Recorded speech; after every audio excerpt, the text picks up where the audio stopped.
Good morning to anyone that is logged in early. We're delighted to have you here, and we will begin the program at 9:05.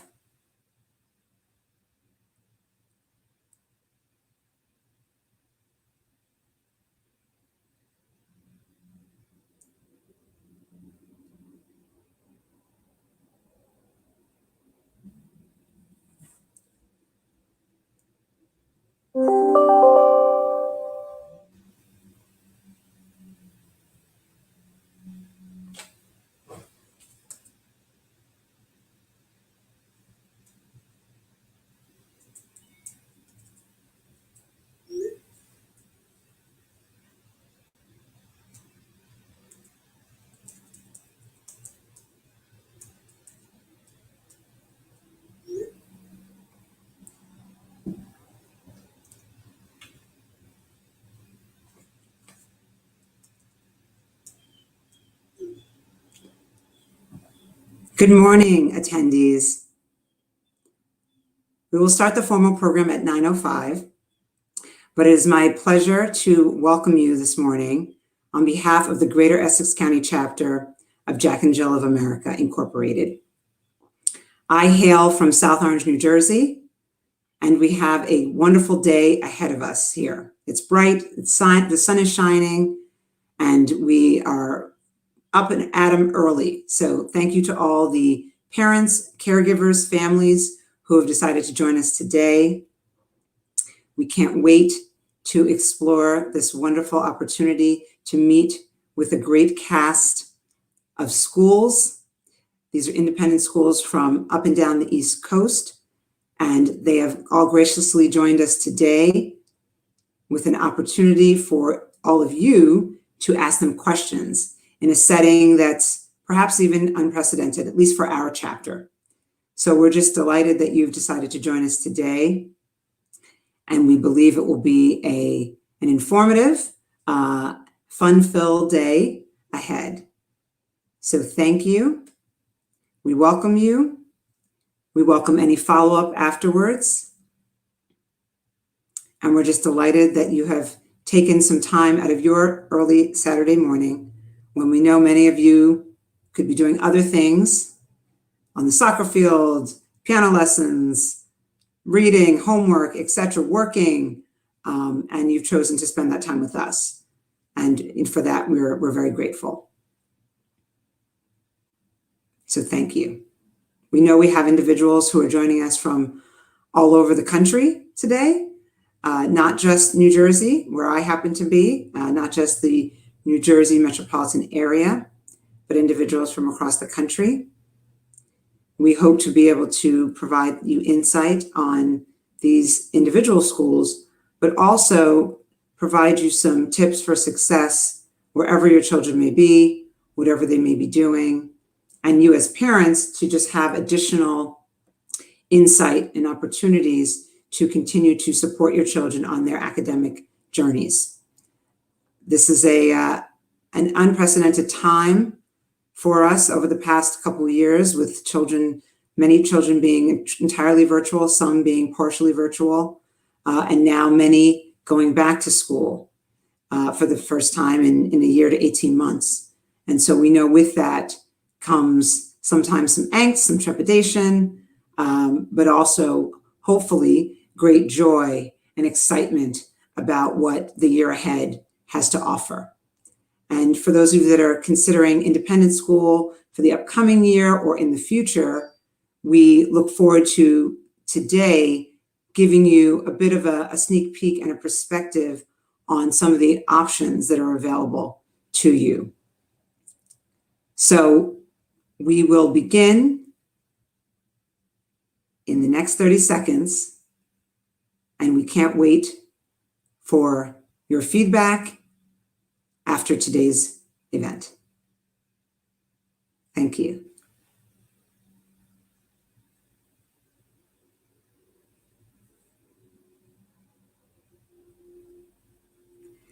Good morning. We're officially beginning. My name is Kenna Wiley-Bawden, and I have the great pleasure and fortune to be the president of the Greater Essex County chapter of Jack&Jill of America for the 2021-2022 program year. It is my honor and pleasure to welcome you today to our 2021 Virtual Independent School Fair. A lot of time and planning has been put into today's event, and we're just delighted that you have chosen today to join us this morning to learn, to engage, to experience what all of the wonderful participants today have to offer. We're grateful for their joining us, for their receptivity, for their desire to be in touch with the Jack&Jill and broader community. This is a wonderful opportunity for them, as well as an opportunity for all of the parents, caregivers, and possibly even children that have decided to join today. But today absolutely would not have been possible without the wonderful effort and planning of our fantastic education committee. This committee is chaired by Mother Leslie Levine Harvell. She has a wonderful creative spirit and has a talent and a superpower around planning events. And in her day job, believe it or not, she also is a pediatric dentist. So her love of children really has driven her to want to be someone who helps to support our community around the topic of education. And on the committee are several other wonderful mothers, including Mother Heather Benjamin, Mother Erica Barrett, Mother Monica Elmore, Mother Amy Hatcher Parsons, Mother Milbert Kagundu Bentham, and Mother Camilla Muhammad Harris. These are mothers who are members of the Greater Essex County chapter of Jack&Jill of America, who have gone outside of their day jobs and even their commitment to the chapter to plan this event today. So we are grateful, we are thankful, we thank them for their time, for their effort, for their planning. We thank you for all of you giving us a bit of grace as we're doing a virtual event today, using a platform which hopefully will present a more user-friendly experience than, say, a traditional Zoom meeting. So we're just excited for this today and for what today has to offer for all of you. With that, I'd like to turn it over to our education chair, Dr. Leslie Levine Harvell. Thank you and have a wonderful day.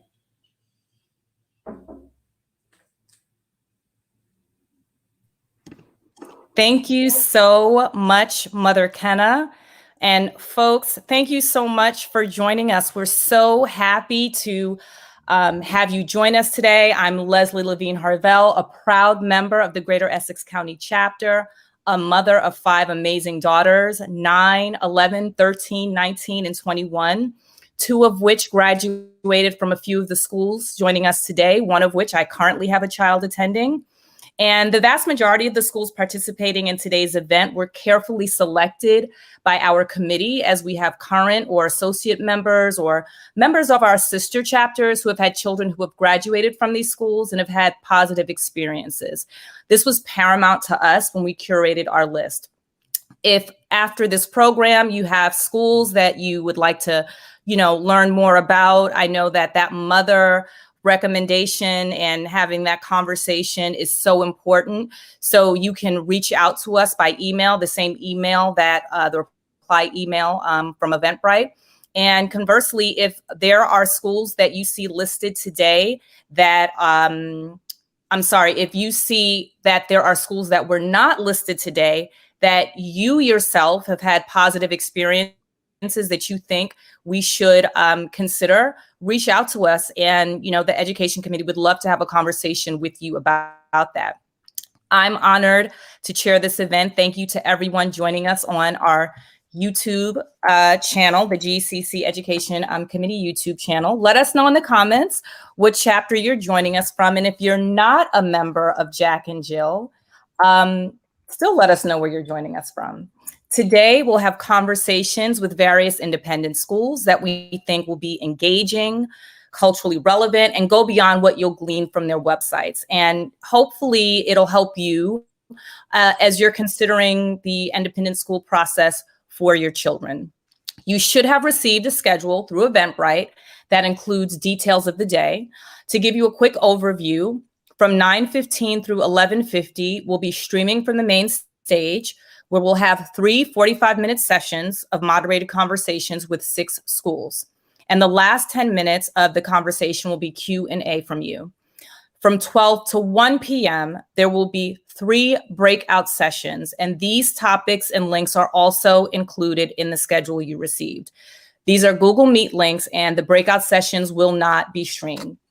Some of the schools joining us on the main stage will not be in the breakout sessions, and some of the schools joining the breakout sessions won't be on the main stage, and you can refer to your schedule for more details on that. And lastly, in the email from Eventbrite, you also will have access to a list of the schools and organizations participating in today's event, as well as helpful information about them. So with that, we are going to get started with session 1. Thank you so much, Mother Kenna, President Kenna.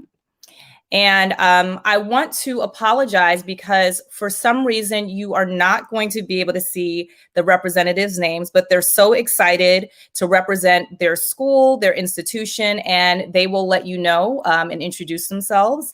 So you'll be able to identify which person belongs to each school. So joining us for the first section of the main stage, we have Deerfield Academy, the Farbrook School, Miss Porter School, Newark Academy, Phillips Exeter Academy, and St. Benedict's Academy.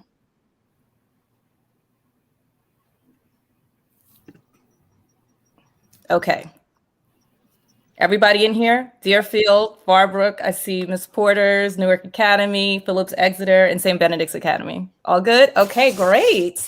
All right, so can each of you introduce yourself and give a brief overview of your school? Let's go in alphabetical order. Let's start with Deerfield. Good morning, everyone. My name is Jeff Arms. I'm excited to be here this morning with you all. My role here at Deerfield is that of being the Senior Associate Director of Admission and Director of Multicultural Recruitment.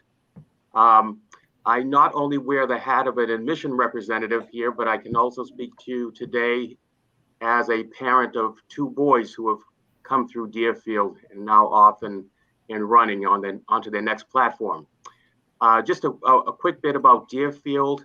In terms of location, we're located about 40 minutes. We're in the western corner of Massachusetts, about 40 minutes from Hartford, Connecticut, and about 90 minutes west of Boston, Massachusetts. We are a co-educational institution serving grades 9 through 12, including a postgraduate year. We have enrolled 660 students this year, of which 85% are 7-day boarders. Our student body has a representation from 35 states, 48 countries around the globe. We offer a very strong liberal arts-based curriculum with robust co-curricular offerings in athletics, the arts, community service. I'll leave it at that and look forward to our conversation in a few minutes. Thank you. Thank you so much. Farbrook? Good morning, everyone. My name is Mickey Murphy, and I want to just first off thank the Greater Essex chapter for inviting us and for putting on this amazing forum. I am here representing Farbrook also, both as an administrator and as a parent. I currently am the Director of Diversity, Equity, and Community, and also the High School Placement Advisor, but I have 2 of my 3 children attended and are alums of the school. Farbrook is located in Short Hills, New Jersey. We're on a 9-acre campus, an intimate small village atmosphere, and I'll get into what that offers a little bit later. But we have this year 262 students enrolled in grades nursery 3 through grade 8. 1 class at every grade level and a co-teaching model, which allows us to have student-teacher ratios of about 1 to 6. We're a diverse community. About 46% of our students self-identify as being students of color. We offer tuition assistance to about 15 to 20% of students. And in terms of philosophy, we're a progressive school. We're publicly and just determinedly committed to social justice, and that's evidenced throughout our curriculum and our program. And our students graduate from Farbrook and go to many of the schools that are gathered here today, as well as the wonderful public schools in our area. So I will stop there, and I look forward to the conversation. Thank you so much, Mickey. Ms. Porters. Hello, everyone. My name is Sarah Quinn. I am the Director of Admission at Miss Porter's, and I've been here for 10 years. I began my career here actually as a teacher and a coach back in the day. We are an all-girls boarding school located in Farmington, Connecticut, which is about halfway between Boston and New York City.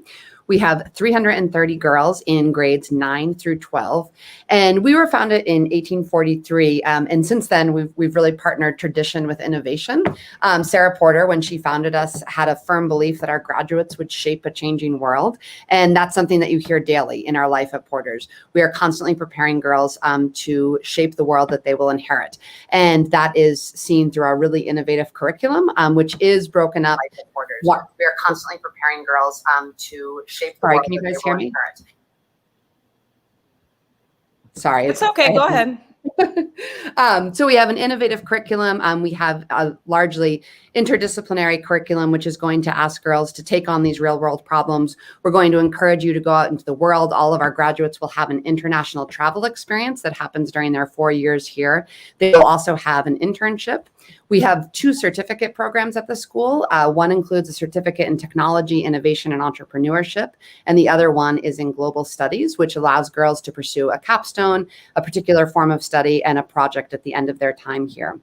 One of the things that I'll say, I think sometimes kids will have a preconceived notion about a single gender school, an all girls school, or an all boys school. I know I did. I'm a graduate of a co-ed school, and I was lucky enough 10 years ago to be asked to come and look at a job here, and it forever changed my life. I really encourage you to come to campus if at all possible. We're hosting tours and visits this year, but what you see is this remarkable sisterhood, one of the strongest sisterhoods I think that you could enter into. And you see women supporting women and uplifting one another, and truly going out into the world to make it a better place. So I hope we have an opportunity to say hi to you. Thank you so much, Ms. Porters. Newark Academy. Hello, good morning, everyone. My name is Keith Fisher. I'm the Director of Admissions and Enrollment Management at Newark Academy. And I just want to say it's a pleasure to be here with everyone today. Newark Academy, I always love to start off our claim to fame. We're the 11th oldest school in the nation, founded in 1774. However, the school has always had a unique brand of education and is very progressive, like many of the schools you'll hear today. We are 6 through 12 co-educational day school in Livingston, New Jersey. And most of the time, there's so much you can say about all of our schools here today. So I always like to kind of start with our mission statement, and that is Newark Academy will contribute to the world, engage individuals, instill with a passion for learning, a standard of excellence, and a generosity of spirit. And it's a place where we continually look to how we fulfill that mission and how we do it in new ways. And for a school that's over 200 years old, they're constantly looking for what is the next thing. And that's something that we're very fortunate about because of that long, great tradition we have at the school. We don't need to jump at every passing fad, but we have the ability to make change. And you can see it in our alumni, you can see it in our students, and it's something that we're very proud of. And I look forward to sharing more about it in just a little bit. Thank you so much. Phillips Exeter Academy.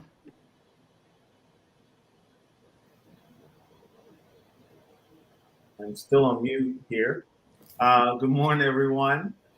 Thank you to Jack&Jill for hosting this event. I think it's a great opportunity to bring families together with schools that may not be schools that you're quite familiar with. So again, my name is Mbakwe Okafor. I'm the Associate Director at Phillips Exeter, also the Associate Director of Multicultural Outreach. I'm excited to be here.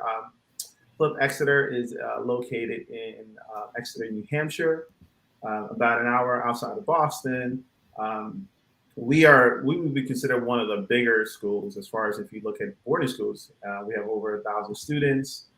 800 of them are boarders from 40 different states and 30 different countries. One of the interesting parts about us is that in the event that student faculty ratio, we have about 5 students to 1 faculty ratio, which gives our students a great opportunity to build relationships, to really get a chance to, for our faculty, really know the students as well. One of the other interesting part about Philip Exeter is that we have this, we call vertical housing, the opportunity for students to stay in the same dorm for all 4 years or 3 years that they're at our school. So form relationships that last beyond their time at Exeter. We still have alums that come back and are still are very passionate about their dorms as much as they are about the experience that they had in the classrooms. Again, I'm excited to be here today. One last piece about Philip Exeter is our Harkness model, and we'll talk about that later on. But that's our, I would say, our learning approach here at Philip Exeter. So it's a unique way where we actually bring more voices to the classroom and have students start talking and engaging in dialogue, deep dialogue, and also listening, active listening. So thank you for the opportunity this morning. We're excited to be here, and I'll pass it on. Thank you so much. St. Benedict's. Good morning, everyone. My name is Ana Luisa Branco. I'm the Associate Director of Admissions at St. Benedict's Prep in the heart of Newark, New Jersey. Alongside of me, I have Mr. Mario Gallo, who is the Director of Admissions at St. Benedict's, and we represent a co-institutional Catholic high school, Catholic school in general, run by the Benedictine monks of Newark Abbey in the heart of downtown Newark, also known as University Heights. We are a K through 12 school on 12 acres in beautiful Newark, and we are roughly at 1,000 students currently on the property. And recently, we now split into 2 divisions for the high school level. We have the prep division, which is the boys prep, and then we also have a girls prep, who were a determined group of young ladies who decided to break into St. Benedict's and decided to change the culture at St. Benedict's by saying, hey, we want an opportunity here too. So they were a very empowering group that I had the privilege of mentoring, and now I work alongside of Mr. Gallo. I also am a parent of an elementary child, and Mr. Gallo has 2 beautiful daughters in the high school division as well. So we are primarily focused on community because that is the center of the Benedictine community. We focus on leadership. Our students run the school. Some parents sometimes question us, and we're like, no, students get a say because it is their education and they have the drive. And we are so proud of them for everything that they do, from college courses to independent studies to academic growth in every single aspect that they have, as well as athletics. We have a diverse group of students on our property, and we're primarily a day school, but we do have housing for 70 students on the property for boys. So it is a privilege and an honor to be here with all of you today, and we look forward to seeing you soon. Thank you so much. And just as a point of clarification, our apologies, we listed St. Benedict's as St. Benedict's Academy. It is St. Benedict's Prep. So I just wanted to make that clarification before we get into our conversation. So the first question I want to ask is, during the, at the height of the global crisis, a lot of independent schools and colleges and universities became test optional. What is your position on standardized tests during this admission cycle? And we can just, go around and each of you. Actually, I'll call on you so no one. So Deerfield Academy, let's start with you. Sure. At Deerfield, we will remain test optional going into this admission season as well. Thank you. Farbrook. And I know Farbrook, you are obviously pre-K through 8. So I know that the 3-year-olds are not doing the SSAT, but can you just let us know what the standardized testing policy is for Farbrook at your 2 different levels? Yes, so we do offer the ERB, which is the standardized tests, beginning in the 4th grade, and we are implementing that. We also work with our 8th graders to take the SSAT or the ISEE for their applications to high school, and I work with them in preparing for that. Thank you. Ms. Porters. Hi, we are also remaining test optional in this year going forward. A lot of families will say to me, what does that mean to be test optional? Does it hurt my child's application if she decides not to submit scores? And for us, and I think a lot of the schools who have chosen to go test optional, we do use a sort of rubric when we're looking at your application and thinking about the qualifications of you as a student. And we completely removed the SSAT from the rubric. So we might talk about it if a child submits it, and we might talk about it when we're discussing her in committee, but it's not going to factor into our total perception of you and your capabilities as a student. Thank you. Newark Academy? Yes, so we still are requiring either the SSAT or the ISEE. However, though, it's part of our philosophy in the last couple of years of making sure we're not relying too much on testing. So especially in the crazy situations that everyone's gone through in the testing, I usually mention to families that if you've done well on it, that's great, but also we'll have an understanding of the conditions in which you're taking it under. And ultimately, we are looking for students with potential, and how we can figure that out is always different. It's never kind of the same pattern. So we do still require the testing, but it's obviously something where we accept a large number of students who don't perform within the averages because we just know maybe they're not good testers, but it's more that potential that I'm looking for in the holistic review of the application. Thank you. Exeter. We will remain test optional, and it's really important to talk about why we were test option to begin with was because of the pandemic, and we feel like the pandemic is still creating gaps in our and lack of equity. So we will remain test optional, and obviously there's conversations for schools to start pivoting as a whole and remain test option for the rest of their existence. But for us, we will remain test optional. It also means that those students that do submit exams, we test them. We will look at them. We will consider them. And those that don't, we will not consider them for that. Thank you. St. Benedict's? Yes, we have always been test optional. We've never made that as a requirement of our admission process. If you have taken a standardized test, we receive the scores, we'll look at them, but they're not part of our admissions protocol.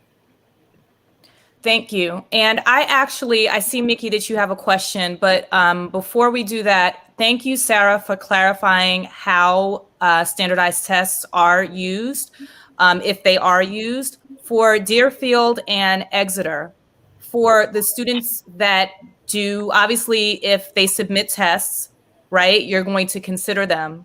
The students that don't submit tests, will their application be at a deficit?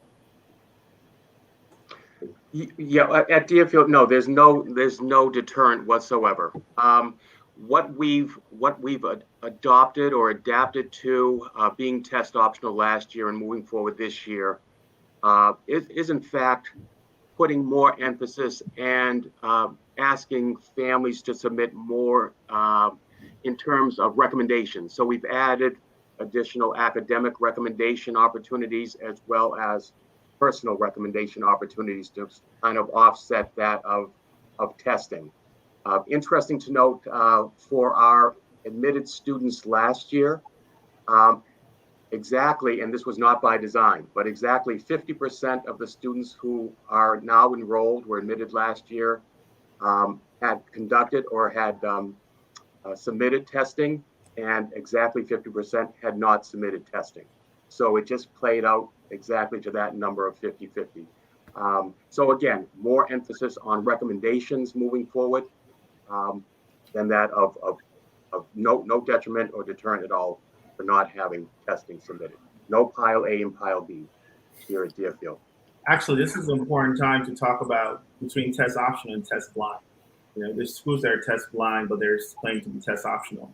And test blind means that even if you submit it, they're not going to look at your testing at all. If students submit, if families submit, we will look at them. And obviously, if you have the opportunity to, please do so, because it'll give us an accurate picture of who you are as a student. It's really important. But if you can't and you won't, that's quite okay. We will evaluate. So this also goes back to the parents as far as you can take the exam and see if you want to really submit it or not as well. It's up to the parents. And for us as well, 50% of our students that are admitted this upcoming year did not submit any testing at all. Thank you. Mickey, did you want to say something about that? Yes, I had on my placement hat when I answered before. Putting on an admissions hat, we do not require standardized testing for admission. We have always had one-on-one testing with a learning consultant. So every student applying to kindergarten through 7th grade, which is our last entry point, will meet one-on-one with a learning consultant. Thank you. So one of the major aspects of Jack and Jill is fostering and cultivating community. How do your schools go about fostering community, particularly for students that aren't coming in at traditional entry points? And that's for anyone. Can I jump in? All right. So at Newark Academy, since we're 6 through 12, we have these two big entry points of 6th grade and 9th grade. And we also, though, do bring in students in other parts of the system. So we basically want to go through, and being a small community where the teachers do get to know you, we want to make sure that we develop a classroom where the students have a voice in the classroom. So when you look in, you're not going to just see a teacher just up there lecturing to students. You're going to see students involved and engaged. And now that's just on the academic side of things. However, we also believe in independence in our students, even starting in middle school. So we give them the time during the day, whether it's take our lunch, for example. We have an hour-long lunch where it's up to the students. If they want to go in, eat in 5 minutes, then go down to the gym and, play soccer. Or if they want to go to the library, if they want to hang out with friends. And we really start to build this idea of independence where they can spend time doing what they want. But then also outside, whether it's field trips, we have freshman Fridays. Last year during COVID, when the students couldn't get together closely, we rented a giant movie screen and put it out on our football field so the students could all spread out and watch a movie together. And that importance of community, and it's one of the things I love about our school because, I get here around 7:30 in the morning and I leave sometimes at 8 or 9 o'clock at night, and we're a day school and kids are here the entire time. And they really feel like it's a second home for them in a lot of ways. And they're so close with their friends, their teachers, administrators, coaches, all across the board. So it's that community that we focus on socially, academically, and emotionally as well. Absolutely. And I can attest to that. Thank you so much, Newark Academy. Does anyone else want to talk about how your school cultivates community? Sure. I'll jump right in. At St. Benedict's, we are very atypical, non-traditional, because although we're primarily a day school like Newark Academy, the monks live here. So the school never closes, right? So students, whether it's the middle of the summer, middle of the night, right, Christmas break, Thanksgiving break, there's always a point of reference, and it's been so since its foundation. So the problem that we have is how to build community in a inner city where community families have been really destroyed, in lack of better words.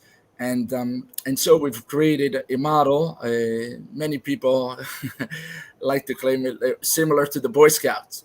So if every student is, believe it or not, drafted into a group. So the entire student body is divided into various groups and across levels. So in the high school, 9 through 12, there's groups that have freshmen through seniors, and every group has a senior group leader and an assistant group leader, and also has a counselor specific to work with the freshmen. And everyone is built and encouraged to participate in this group. And every day we have group time. In group time, the activities vary between academic competition, attendance, and group games. So last day of our summer session, we had the Gravy Olympics, with the entire school competed against each other, right, in one big whole community. And all this is done throughout the year. Our school year is built, like Mrs. Branco was saying, and is led by the students. So these groups have sections and section leaders, and ultimately there's a senior group leader who's responsible to run the daily schedule. And this community aspect, every day we start the day with convocation. The entire school meets on the lower field for a prayer, some reflections, announcements, right? And then we start our day. So every day we meet as a group, as a wholesome community, and then continues in various formats in different breakout points and sessions. So I could speak years about it, right? This is just a snapshot about how we do it. Again, many of our students don't leave. We have students that have graduated and still live on the property because they have no other place to go, and that's the reality of our situation here in Newark. Thank you so much. Oh, did Ms. Porters want to say something? Sure. I'm happy Okay. to hop in. Okay. Can you hear me? Yes, I can. Go ahead. At Porters, we have a lot of structured and unstructured ways of building community. And one of the things that happens the moment girls arrive on their very first day of school, they're all assigned an old girl. And it really is like your big sister. And the girls oftentimes talk about their old girl and their old girl grandmother because they get to know the old girl of their old girl. And that's somebody who immediately is there to take you under your wing and to help you begin to get to know the community. We have many, many traditions that happen at school, which all are about building this network and this community. I'm smiling because we had our welcome tradition last night where we welcomed all of our new girls formally into the school through a large ceremony, and it was filled with laughter and joy and fun. And I think that those are these really special moments. We also have a number of affinity and alliance groups, so opportunities for students to be with students who can share the same perspective that they can, speaking from the I perspective, and then alliances are groups that we can work to support different groups on campus. And I think that those groups all work really well together to help create this incredibly inclusive community. And then, as I mentioned, I think of so many of the informal times. I love the spontaneous dance parties that start up when girls are in pajamas or roasting marshmallows outside of a dorm. I think that there's something very unique to being in an all-female environment that allows you to be authentically yourself in a way that you might not otherwise be. And that naturally lends itself to a strong community. Absolutely.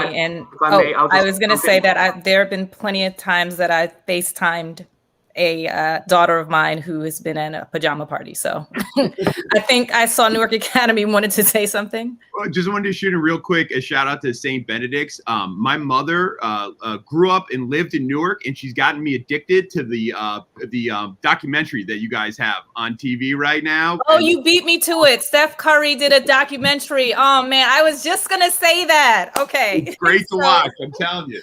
One of the things I wanted to ask is there signature programming? St. Benedict's, you talk a little bit about that, and folks can find out more on the small screen because there is a documentary out now about them. But is there, can you share signature programming that you feel is unique to your school? Yes, so go ahead. Sorry. No, is that for everyone? That's for everyone. Can you share signature? I was just saying that St. Benedict's kind of got the ball rolling before I asked the question. They were talking a little bit about their signature programming. But for any of the schools, do you have signature programming that you feel is unique to your particular institution? I'll just share a little bit about Exeter. I think I mentioned this earlier. Our Harkness approach to learning. We have 12 students, one instructor, and the idea of really having discussion and active listening as you learn together. So not just listening, not just having the teacher lead the conversation, but also learn from your peers. And we have that for all of our classes, from math, science, English, history, foreign language, that this opportunity for you to engage in discussion and in learning. So I would say that that's one of our biggest program. And then also I talked earlier about our vertical housing. And as you talk about belonging, where people sleep and where they build those relationships are really, really key. So those two pieces are somewhat of a Exeter difference. So those are two things I've shared. Thank you. Does anyone else have signature programming they'd like to share? I'd like to just mention that I think our small size is really conducive to welcoming and new students and integrating them into the communities, to answer your last question. And we're a school that believes that in full participation. So every student, and I'm going to say from 5th to 8th grade, we'll talk about the upper school, participates in everything. Everyone's in the choir. Everyone is in the play, not in the set design, but actually in the play. Everyone is on the sports teams. Everyone, takes woodshop, art, all of the specials that we offer. And I think that it's an excellent way for kids to bond, one, and also to recognize that they each have strengths and weaknesses in areas where they can lead and where they can rely on others. So it works to develop character. It works to instill in them also a sense that they can try new things and become risk takers. And that's part of our progressive philosophy.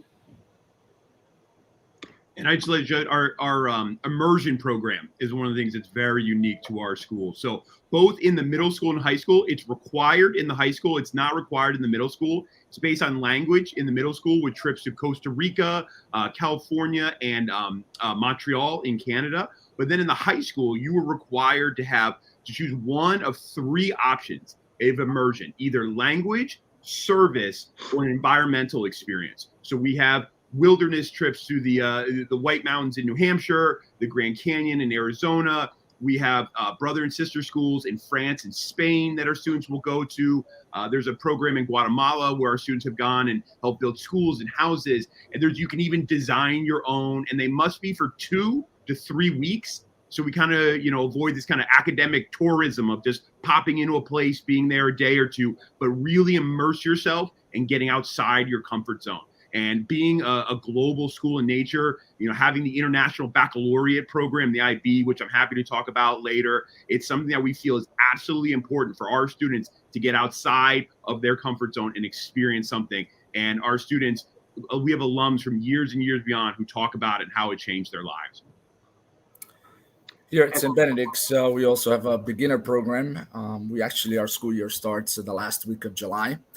What we call the overnight, where the freshman students stay for a 5-day period here in school, sleep over in school, in the gym, regardless if you're a commuter or a resident, and you learn, and you are literally rewired to learn the expectations and the cultures of the school, the traditions of the school. And then the school year ends the first Friday in June. After a 5-week period where it's non-academic based, what we call experiential learning by doing through an experience. So our academic school year ends at the end of April, and then we transition into spring phase, as we call it. And activities are, the freshman trademark is the backpacking trail, right? The backpacking project with the walk along the Appalachian Mountains, 56 miles. Every student, it's a graduation requirement, divided into teams of 8. Every student has a job, and it's simple. Bus drops you off at point A, picks you up 5 days later at point B with whoever is there. If not, we'll pick you up the following year when we come back. But outside of that, it says backpacking trail, organic gardening, photography, capoeira, the mosaic building. Again, the courses and the opportunities range vastly through every year, depending on the disposition and the talents of our faculty. And I just want to say, I have 5 daughters, so obviously I don't have any, children who attended. But one of the things that you didn't mention is that all of the students and alumni from St. Benedict's call each other brothers. That's something that I've noticed just in my interaction with them. And we do have a GCC mom, Kim Lewis. I don't know if you all can see the comments, the YouTube comments, but she has 2 St. Benedict's men, and she just wanted to say hi. Now, I'd like to find out what percentage of your student population identifies as Black. Let's start with Deerfield. Here at Deerfield, the percentage self-identified as Black African American would represent just about 10 to 12% of our entire student body. Okay, thank you. Yeah. Farbrook? And I would I'm sorry. Go ahead. No, I'm just, and what constitutes here at Deerfield, we're at 44% self-identified students of color. Okay. Of which 10 to 12% represent Black or African American. Thank you. Thank you. Farbrook? 14% would self-identify as Black African American, but we also have a category of multiracial, and within that, there are also some students who are both Black and another race. Thank you. Ms. Porters? We're at 19% who identify as Black or African American, and 42% who identify as students of color. Thank you so much. Newark Academy? So we are at 15% of students who identify as Black or African American, and as a school, we are 56% students of color. Thank you. Exeter. So we have. No, go ahead. Sorry about that. We have two subcategories. So we have students that identify as African American, and then we have students that identify as Black. Thank you. Thank you for that. No problem. That's important. That's huge. But go ahead. So thank you for clarifying that. And that's another conversation. So another conversation. 7 point, as of last year's data, it was 7.7% of our students, so about 84 students identify as African American, and then we had 2.5 students, so about 27 students identify as Black, and overall we have about 48.1% students that identify as students of color. So it's about 524 students out of our 1,000, a little over 1,000 students that are identified as students of color. Thank you. And St. Benedict's. So St. Benedict's, 48% identify themselves as African American, right? And then students of color were at 78%. Thank you.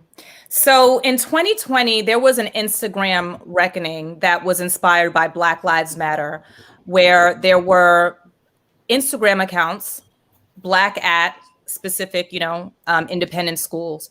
Whether or not you had a Black at account associated with your school or not, was there introspection that was done during that reckoning? And if so, what was it? Thank you for asking the question. I'm waiting for this moment for real talk, right? You were waiting. You were like, let's go. Let's get in here. Jack and Jill's hosting it. Come on now. What y'all doing? What y'all doing? I appreciate it. And obviously, I think for most schools, and not just boarding schools, but also boardrooms, right? Also law firms, all these folks, the work that's been done around Black Lives Matter is pushing the conversation to the table, right? In the sense of, well, what are we doing? So for us at Philip Exeter, there was a couple of things that came to part. So we also, our director of equity and inclusion director said, you know what, we're gonna recognize that Black at Exeter exists and that things are being written, and we want, if you're really interested in our school, we want you to go there and really hear. This is a forum for those that have been victimized. Those that want to be able to speak have been silenced, to be able to share what they feel, and also, and then what do we do, right? And I think we started the conversation and the work, the initiative before Black and Exeter ever became something. But one of the goals as far as faculty is to increase our number of faculty of color in 50% in the next 5 years.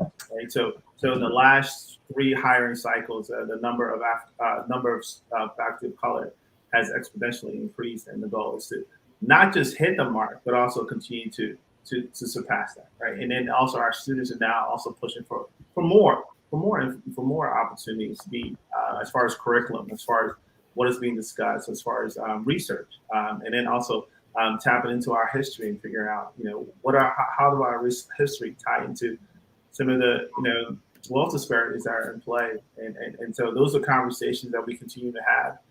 We've hired also folks within our spaces to continue to help faculty and folks to help students as well in these conversations. But we're not there yet. I don't want to ever say that we're there, and schools can speak, can share it as well. But we continue to have those conversations and also create initiatives to make sure our students feel heard. Thank you. And I would just echo much of what my colleague at Exeter indicated. Here at Deerfield as well, what we've been able to do, I think, is push the ball forward through our some initiatives that we've had at Deerfield that are now have come to fruition. For example, we now have a dean in our academic faculty office who now is focused on the continued recruitment and retention of faculty of color here at Deerfield. That's the primary focus of that position.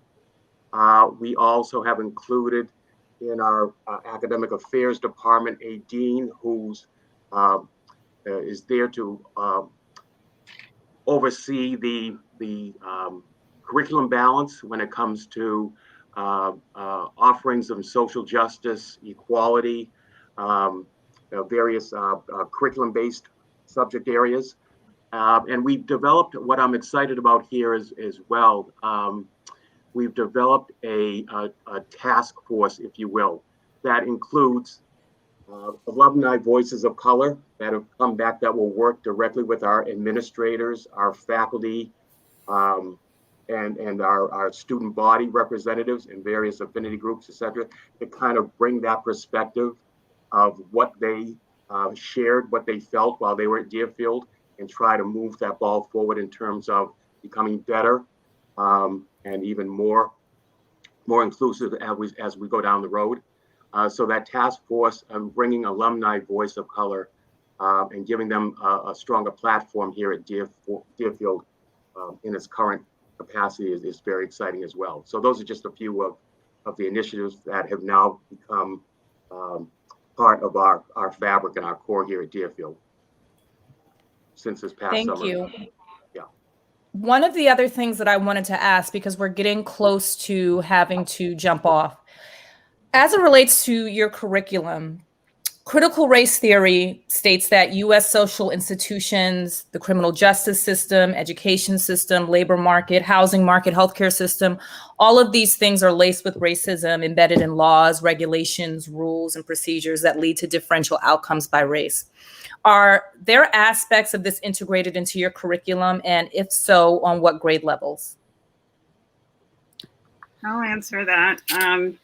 So, and also in answer to your last questions, one of the initiatives that we implemented following the spring 2020, the horrific murders in spring 2020, was a racial literacy curriculum, and that's a curriculum for grades K through 8. We are now looking at extending it down into the nursery at an age-appropriate level, of course. But we do very much, we subscribe to the tenets of critical race theory, although it's, you know, as everyone knows, it's a law school level approach to looking at the law. But we do agree with everything that you stated initially, that racism exists in all of these institutions, and it is an outgrowth of laws and practices of the past, and we want to confront those things authentically and do so through the racial literacy curriculum. I'll jump in for Porters, and going on your previous question, when Black at Porters came out, there was an opportunity for very important and very meaningful conversations that happened at the board level with the head, with ancients from many different generations of life at Porters. And I think that started to inform a lot of our practice here. One of the things that we did was expand our Office of Equity and Inclusion and actually moved our Director of Equity and Inclusion to the senior leadership team so that she and her team could help integrate issues of race and inequality into every aspect of our life at Porters. And so that is a key tenet of the curriculum 9 through 12, and also a lot of the speakers that we're bringing in to think about how we're, as we say, if our graduates are going to shape a changing world, they need to be versed early on in these challenging conversations and issues that are existing in the world. And we want that to start from the moment they get here. And even with their first day of orientation, we make it very clear that you will talk about identity and that identity matters. And we have to become versed in this. So to jump in at Newark Academy, well before the summer of 2020, the idea that the work of inclusion is everyone's job at our school and the work is never done. These are something that are kind of principles of our school. And I think, at the time, we've always been very big on getting into what's going on, whether it's in our school, it's around the world. We have morning meetings that we run at least once a week where the entire school attends, and students and faculty present topics about things that are happening here in the United States and around the world. And then obviously we had a summit during the summer when the social justice movement was all over the news and everything you could see. But then also we allowed our alums to have a Black Lives Matter event on campus. And the biggest thing for us is not shying away from anything and looking at it from an educational standpoint, because we see that's what we do. So for example, like I said, just as Mickey had mentioned, critical race theory is just too high of a level of a course, but we believe in being honest. I had some great conversations with our humanities faculty and asking them, you know, what way are these certain aspects of history taught in our school? And like they love to say is that, listen, we're not telling kids what to think. We're putting out there, you know, what scholars believe and historians believe, and then they're making their decision.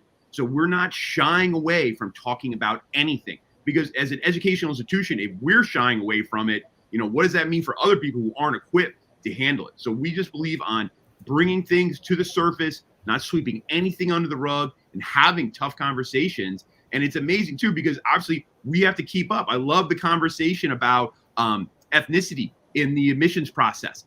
Ever since I've been here at Newark Academy, every single year I've gone back to my computer department. How do I change how people can list their ethnicity? How do I change how they can list their gender? You know, these are questions that are constantly evolving, and we have to talk about them. Just saying, oh no, I got that answer, we're good now. It's just not enough, because it just never ends. It keeps going, and it's something you've got to keep up with constantly. And it's the basic concept of cultural competency, whether it's in one area or completely another. But great question. For us, the Phillips Exeter is not only in the curriculum. Last year, we created an anti-racist block where we actually gathered the community to really have conversations and bring speakers and really talk to various faculty members, various constituents of the school about their experiences, and not just talk about how these things come up in the classroom, but how they come up in student clubs, how they come up in residence life, how they come up as you embark and engaging in the community outside your community. And so what was the greatest part for me was like being a part of a smaller group of students where it was students teaching other students. And it was, for my cohort, it was about redlining and the idea of, you know, where you're born and where you grew up, and bringing students together and say, hey, where are you from? And then really showing them the history as far as how those areas became how they were, you know, how, you know, folks who were marginalized people were not given opportunities to live in suburbs, opportunities to grow and be able to use that money to actually send their students, to send their children to college, and how that, so those conversations were not necessarily being had by adults and students. And I think that's why the Harkness approach is so great. Or students to student teaching, students to student being able to hear each other and be able to relate that to where they're from. I think it was really it's a mission. I think all the schools are doing this work. But I also say that, you know, these schools are not traditionally built for us, in a sense, you know, folks that, you know, Jack&Jill was created for a reason, right? It was to give access to our young, to our children, and be able to come together to break some spaces that we couldn't individually. So I think that those conversations should continue in a variety of different spaces as well. And the key is having those spaces, right? So, you know, it's having those spaces, not just from a classroom perspective, but in the dormitories, having those spaces, you know, guest speakers coming in, you know, these weekly meetings. It's a sustained effort. So it's not just, you know, the topic of the day, but it has to be the work that's continuing on, and having those spaces, those representatives that are perpetuating these conversations, and difficult conversations they are, absolutely. But a key is having those identifying spaces where students, faculty feel comfortable and they can get together and have these hard conversations. And eliminating roadblocks too. Exactly. Roadblocks to be systems, roadblocks to be individuals, roadblocks to be, you know, tradition. So, you know, taking a look at why you do that. You know, why do you do what we do, and why is that person not being held accountable, and being able to remove them from spaces that keep us from doing the work we need to do. So I just want to put that out there. Thank you so much. This is, I'm so happy that we were able to have this conversation today. This is something that I'm sure, based off of the comments, there are parents who want to know more about your schools, about specifically your point of view as it relates to this. For those of you watching, as a reminder, you do have a directory of today's participants with links to their schools. I want to thank St. Benedict's, Deerfield, Farbrook, Newark Academy, Exeter, Miss Porters. Before we go, I would like you to pick 3 words that you feel alumna and alumni would use to personify their experience at your institution? 3 words only, okay? All right, and so that's how we're going to close out our session. So I see, looks like Mickey. I feel like Mickey has the answer. So we're going to start with Farbrook. I think they would say transformative, nurturing, and joyful. Nice. Joy is something that is definitely exudes when you come to Farbrook. Let's see. Okay. So what about Newark Academy? I see Sure. Keith over there smiling. He looks like he has some answers. Well, I feel bad though, because I feel like I'm cheating a little bit, because I always go back to our mission statement. I would say passion, excellence, and generosity would be my 3. Amazing. Ms. Porters.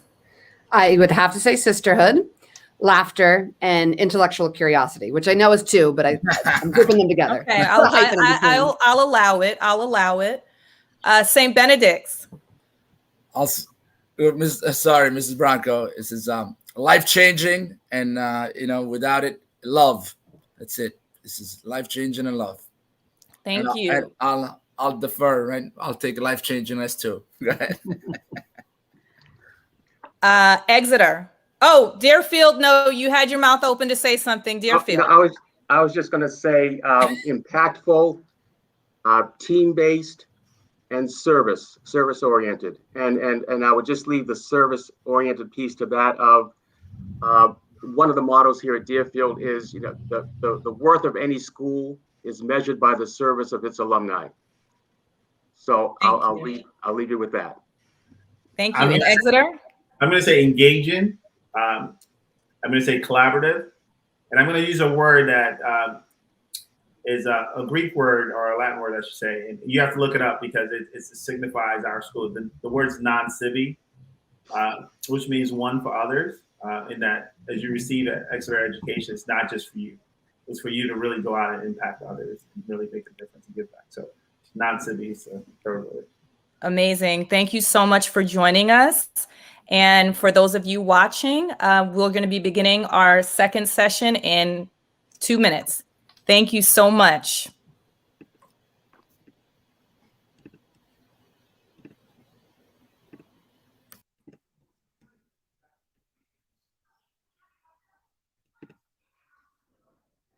Hi, folks. As we're waiting for the other schools to join the stream, I just want to reintroduce myself because you may be joining us for the first time for the second session. I am Leslie Levine Harvell. I'm proud to be the chair of the Education Committee and chairing this event. I want to also, again, just shout out my committee members and our president, Kenna Wiley-Bauden.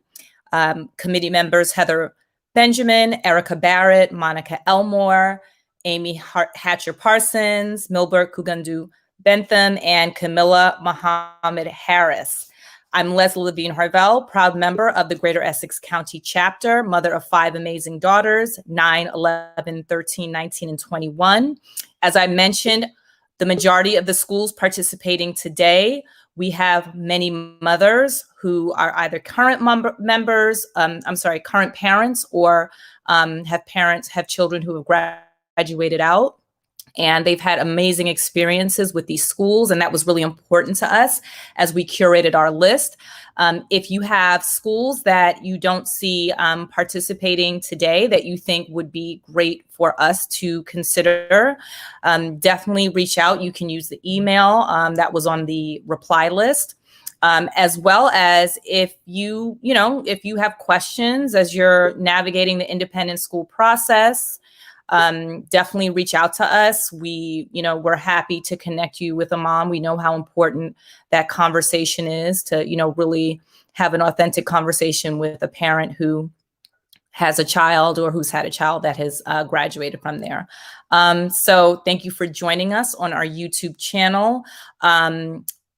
you should have received a schedule through Eventbrite. And just to give you a quick overview, we're going into our second session of the day on the main stage. And we are going to have the Groton School, Hotchkiss, Kent Place, Montclair Co-op, the Pingree School, and the Taft School joining us for this second session. So we're just waiting for them to join us now. And from 12 to 1, there will be breakout sessions, and that is going to be through Google Meets. That will not be Google Meet links. So that will not be live streamed. So 9:15 to 11:50, we're on the main stage here, which you can see through YouTube, the Google Meet links, the breakout sessions, and the topics of those. Again, that was emailed to you, so you should have that, the schedule, the links, as well as the topics for those breakout sessions. So we are just going to make sure that everyone is here. All right, so we have the Taft School, we have Kent Place, we have the Pingree School, and I'm sorry. Let me make sure everybody is in here before I start. Okay. All right. So we have the Groton School, the Hotchkiss School, Kent Place School, Montclair Co-op, the Pingree School, and Taft School. Everybody here? Yeah. All right. Okay. Everyone, if you can please give everyone watching right now a very brief overview of you and your school.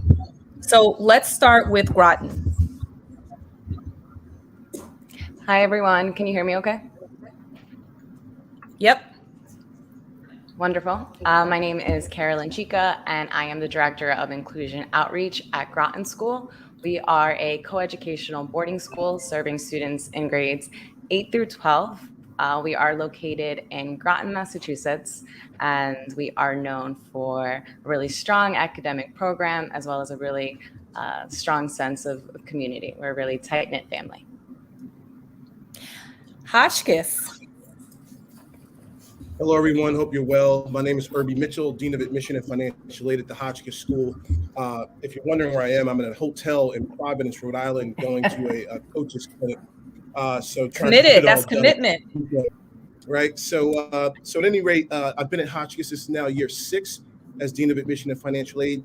We are located in the northwest corner of Connecticut on 827 acres of land with a student body of 622 students who represent 38 states and 29 different countries and live in 13 dormitories. I would argue that probably one detail to know is 96% of our students are boarders who live on campus, and we have 24 day students at Hotchkiss, really important factor. 38% of our students are students of color, and 13% hail from international communities around the world. I look forward to engaging with you. If you have questions, send an email, and also happy to jump on Zoom with anyone who have further questions. Thanks a lot. Kent Place. Hi, everyone. My name is Kim Clary. I'm the Director of Primary School Admission at Kent Place School. We are a preschool through 12th grade school. We have a co-ed preschool, and then we are all girls beginning in kindergarten, from kindergarten through 12th grade. We're located in Summit, New Jersey. And I'm just going to quickly read it. We have a very short mission statement. It's Kent Place School empowers girls to be confident, intellectual, and ethical leaders who advance the world. So that gives you a little bit about us. But I'm also here with my colleague, Adriana Degazon, so I'm going to turn it over to her. Hi, everyone. I'm Adriana Degazon. I serve as Director of Middle and Upper School Admission and Director of Financial Aid at Kent Place School. And like Kim said, our mission statement, we are focusing on ethics as a school and how that mission statement comes to life. And the Ethics Institute is actually the first of its kind in the primary and secondary school levels. And our goal is to cultivate leadership through the Ethics Institute so that we can best serve Kent Place in our greater community. So we're open for tours this fall and programming, and we hope you can come to campus to see us. Thanks for having us, Jack and Jill. Absolutely. Montclair Co-op. Good morning, everyone. Can you hear me okay? Yes, we can. Okay, thank you. My name is Marissa Hairston. I am the Director of Enrollment Management for the Montclair Cooperative School. We are a small 58-year-old independent progressive school. We are co-educational. We are a day school located in Montclair, New Jersey, which is a township in northern New Jersey. We currently serve about 145 students from preschool through 8th grade. Really quickly, a hallmark of the co-op is that we are a small cooperative school by design. I think what differentiates us is our focus on what is commonly referred to as the whole child. This means that our investment in your child spans far beyond what happens in the classroom. It's really about academics, activities, social emotional development, and families come to us because of that focus on the whole child experience and our small close-knit community. So looking forward to sharing more with you. Pingree. Hi, there's two of us here. I'm Sheila Ramirez. I'm the Associate Director of Enrollment and Director of the Lower School Admissions Process. The Pingree School has 3 campuses. The Lower School, K-5, is in Short Hills, New Jersey. The Middle School and the Upper School are in Basking Ridge, and our newest campus is Pottersville, and that will be for experiential learning. We are a co-ed school with approximately 1,100 students, and we are about 50% students of color. And Lorian, do you want to add to that? Sure. Hi, I'm Lorian Morales. I'm the Assistant Director of Admission and Financial Aid. And I think that one of the wonderful things about Pingree is just the connection that develops with faculty and students, and just the learning that takes place not only in the classroom, but outside the classroom. Certainly we have strong academics, but also focused on engaging the children and their social and emotional development. And we have had a lot of focus on experiential education, and really faculty striving to see how they can really have students do hands-on learning, and this, our acquisition of the Pottersville campus really allows for that, where we see a lot of, it's going to be used for our entire school, K-12. Thank you. Taft. Good morning, everyone. My name is Shavar Bernier. I'm the Associate Director of Multicultural Recruitment at the Taft School. Taft is a school of 600 students. It's co-ed. It's located in Watertown, Connecticut. We have students from 44 countries, 33 different states around America. One thing to know is that our mission is to educate the whole student. So you'll hear faculty and teachers talk about that in your journey at Taft. And our motto is not to be served, but to serve. And that's a tenet that will permeate all areas of campus. I'm looking forward to telling you more about our school. I guess a few things. Our student body is 37% students of color. And we are primarily boarding, about 81% boarding, and then 19% day students. Thank you. Right. And for those of us, for those of you watching, the higher percentage of boarding students, I'm assuming, right? I mean, I have a child that went to boarding school, but the reason that you're saying that, right, is because it leads to more fostering of community, correct? Shavar? It can. I think day schools might argue that. Yes, I was not trying to cause a fight on the conversation. No, when you brought that up, I just wanted to give for the people watching the context around that. And actually, before we go forward, if Adriana and Shavar, if you can just move your camera back a little bit, because the banner is kind of cutting off your beautiful faces, and I want everyone to be able to see you all. Is that better? Yeah. I just want everyone to be able to see you. So actually, some of you brought up the percentage of your student body that identifies as people of color. What percentage of your student body identifies as Black? And we'll just go around. So Groton.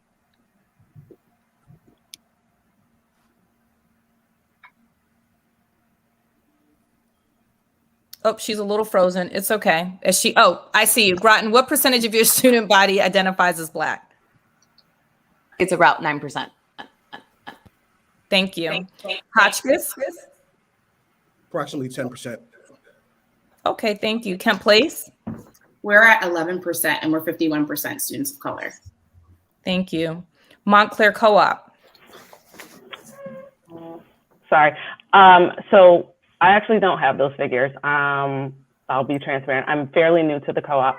I do know that 34% of our students do come from diverse cultural backgrounds. The work is being done in the admissions process to actually ask that question specifically. And so, you know, like I said, in spirit of transparency, I don't specifically have those figures, but I will say that in our 8th grade class, 7 out of 11 of the students identify as students of color. You know, we're continuously working to be more representative of the community that Montclair is comprised of. Thank you. Pingree? 11%. Is that the lower school? Because I know that you have 2 representatives today. Is that 11% in the lower? That's total. That's the okay. Thank you. Total.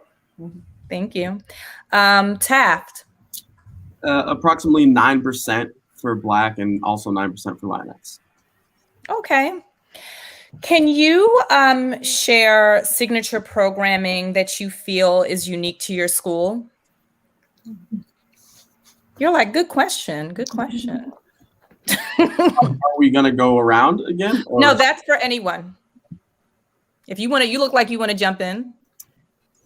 Yeah, absolutely. I mean, I can talk towards programs that we have. And again, the first piece I would say that makes Taft a little bit unique. And I'm going to sort of jump back to your sort of community building question is that we have a single schoolhouse model. So it's really easy for our institution to get students together, whether that's a sit-down dinner, community building activities, belonging activities, because everybody is in and under one single roof.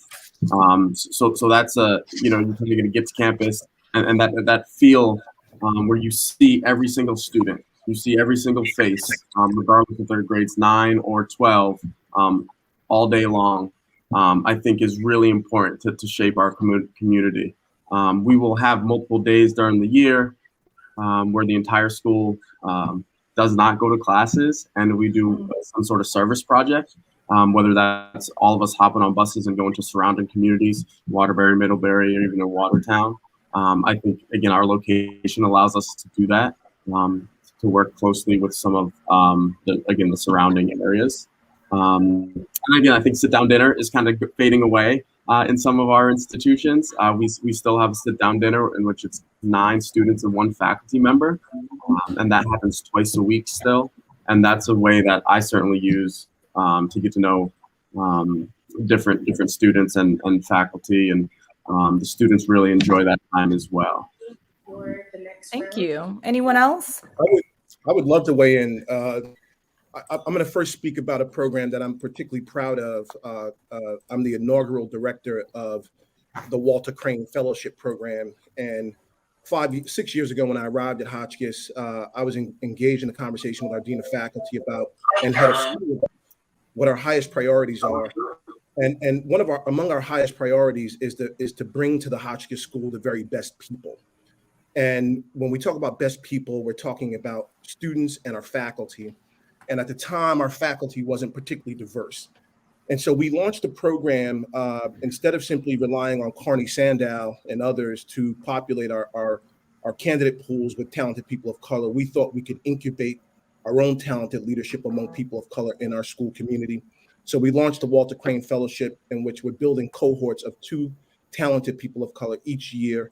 And we'll have eventually a cohort of 8 people on our campus who are Walter Crane Fellows, who are teaching members of our faculty who we, over 4 years, will engage and help them become administrative leaders in schools so that they can launch their careers and become deans of faculty, heads of schools, or division heads, wherever they'd like to go. That was $1 million commitment to do that. We launched this year. We have 2 fellows, and I'm really excited to be mentoring those folks in this year. So again, I'm really proud of that program. I would also add that, living in the northwest corner of Connecticut provides us some opportunities that I think other locations can't take advantage of. So for example, just 1 mile from our campus, we have a 287-acre farm where more than 40% of the produce we consume in our dining hall comes directly from our farm. And equally importantly, 60% of the food we consume in our dining hall comes from no more than a 100-mile radius from our school, contributing to the carbon neutrality that we're trying to pursue. And lastly, I'd say, and I suspect that others will say this as well, and I think it's important for families to understand this, that our schools, each of these places has exceptional academic programs for your students to consider. I like to think that Hotchkiss is increasingly becoming a place where the pursuit of excellence and fun are not mutually exclusive things. So that's what we're after: best people, pursuit of excellence, and a little bit of fun. So that's what I think is exciting. Amazing. And okay, now with the agriculture, the farm. So my wife would like me to eat. Listen, that sounds like an amazing experience. Does anyone have anything else to share before I go to my next question? I would just like to, oh, sorry. I'm happy to answer the question on behalf of Kent Place School. Kim mentioned this when sharing our mission statement, but the Ethics Institute, its programming and coursework allows all of our community members, from our students in primary school all the way to parents and board members, to approach conversations, decision-making with a focus on compassion, accountability, and community. And it's built into how we lead as school leaders and how our students grow as leaders. And just in the time that I've been at Kent Place, I've personally seen the difference in how our students interact with their peers and the adults, and how they're approaching problem solving and really leading with empathy and compassion. So that's one of the programs that we foster across all 3 of our divisions and throughout our community. And I was just going to share that at the Pingree School, in the middle and upper school, there are affinity groups. So students can connect with other students. We've got different, and as well as a faculty member who identifies as either Latinx or multiracial or Black. We have a student diversity leadership committee. So there are students who get involved in diversity training, working with other students. A group of them will go to the People of Color Conference each year. So we do, and we are continually trying to work and see what the community needs and build to improve it. And then also, Sheila was going to mention the decisions, I think. Yes, a popular program at the lower school is called Decisions, and we're going to offer a webinar on that because everybody's always asking about that. Decisions is a class that starts at K all the way up through 5th, and it's team taught by our 3 assistant principals, and it just talks about making decisions and things in life and the steps that you take. And early on, it's through literature and I guess a little bit of role playing, but it's been a very popular course. I think Groton wanted to say something. No? Yes? Okay. No? Okay. In 2020, there was an Instagram reckoning, right? That was inspired by Black Lives Matter, where there were, many Instagram accounts that were created with, the Black at. Whether or not you had a Black at Instagram account associated with your school, was there introspection done? And if so, what was that introspection and what were the outcomes of that? I'm happy to jump in on this one. So the Diversity and Inclusion Committee at Groton has been in existence for about 8 years. And so I would say that when the Black at Groton page surfaced and all the other, I guess, really large scale issues that were happening across our country were happening last year, I think that as a faculty, we felt pretty prepared within our given structure to have some, I think, important conversations, both about our curriculum, but also about student culture on campus. And one thing that I really love about our school culture overall is that our seniors really take the lead in terms of dictating what a lot of our programming is all about. So students of our diversity and inclusion committee organized a series of different dorm conversations that we had, I would say, about once a month. And I would say 2 to 3 of those events were dedicated to dissecting the Black at Groton pages, specific posts and different posts, and fostering conversations as to why some of these micro and macro aggressions were happening. And on the faculty side, that was certainly happening as well. I know for me, myself, I led the admissions department in conversations. And I have found that although obviously it's not always easy, my colleagues are definitely receptive and really understand the importance of forwarding the conversation and supporting our students in any way we can. Thank you. Chika, I'm sorry, but in the spirit of collaboration, I think even, and not that all Black families are applying for financial aid, but I think I would love it if you would say something about what Groton did years ago in terms of grain. I think it was a pretty significant move by Groton. Oh, I've heard of grain. Tell us more about that. Yeah, thank you, Irby. You're the best. So this is my 5th year at Groton, and when I was thinking about joining a boarding school community like Groton, I thought it was really important for me to join a school with a strong financial aid program, and Groton definitely has that. The headmaster of our school, his name is Temba Makubela, arrived and launched this program. It's been the board's #1 initiative since he became the head of school. And over the course of about 5 years, we have fundraised $60 million for our financial aid program. And we also froze tuition for 3 years. So at one point, Groton was the most expensive boarding school. And now I think we are second in less expensive. And so I think we've done a lot by way of promoting a conversation about tuition increases, also really think about targeting middle-class families. So one thing that I'm really proud of about being in the Groton community is that we have students of lots of different demographics falling into different social classes. And so we aren't, I think in some ways we are challenging some stereotypes that are perpetuated.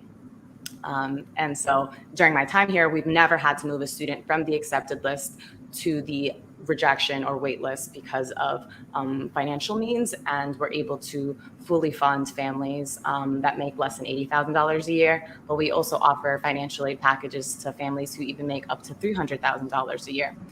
So that's a little bit more about grain. Thank you so much. Do any of the other schools want to share before I move on to my next question?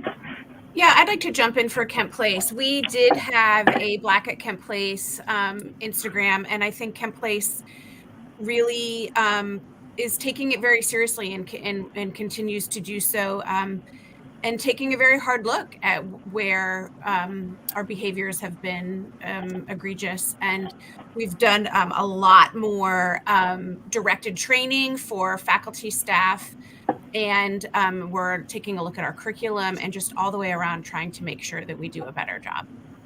And I'd just add with Kent Place that we are really committed to addressing the harm that was inflicted on students, faculty, alumni, and finding solutions to make sure that, one, this doesn't happen again, but making sure that students who are continue to be in our community and faculty and staff who continue to be in our community are made whole, right? And there's an accountability factor that comes with that. So I think as we talk about Black at, that's something that Kent Place from the board level down is taking a hard stance on. Thank you. I know Montclair Co-op, and you have a lot of fans in the comments, Montclair Co-op. I know there was something that you wanted to add to the conversation. Yeah, I think something that's super important to know about the co-op is that we were the first integrated school in Montclair. So we were founded on the principles of social justice.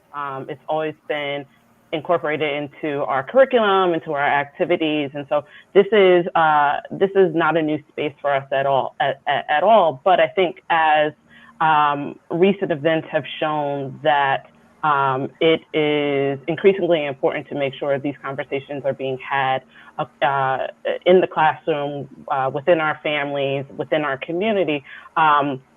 we kind of had an evolution of our diversity committee, which originally formed in 1996, into our JEDI committee, which is Justice, Equity, Diversity, and Inclusion. And they work with the heads of the school and myself and families to really promote the conversations that are happening within the communities that our students come from. So during our town halls, during our membership meetings, we make sure that we are bringing in the voices of the people who are doing the work in the community as an opportunity to share examples of how parents can become more involved with the initiatives that are taking place today that are becoming very near and dear and important to our students as they get older, but also serving as a conversation of it's never too early to do this work and to continue the conversation. Thank you. And Mother GC Mom Tammy wants to say hi. She has 2 children at the school and so excited that you all are joining us.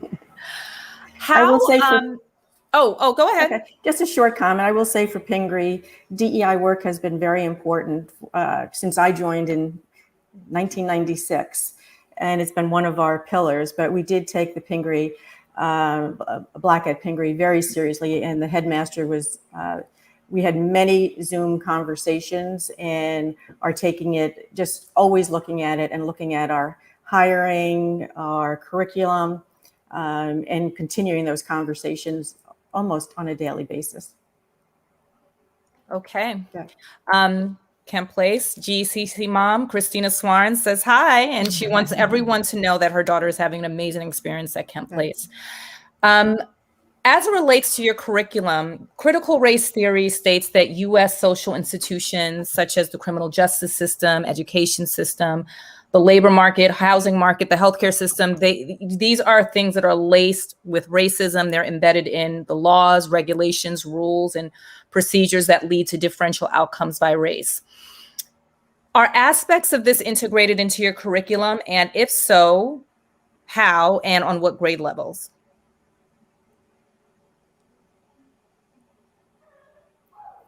I will say at the lower school, we hired a new assistant principal where that is part of her job title.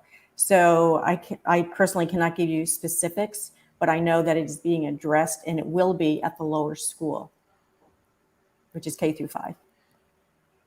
It's a great question. I think, subtly Taft has been talking about critical race theory. Obviously, it's a higher level discipline in a way, but structures that exist and institutions that make it harder for marginalized communities to flourish, I think those are topics that we're talking about in all of our classes. And whether it's race and gender in films, gender society and the female athletes, politics of race and gender.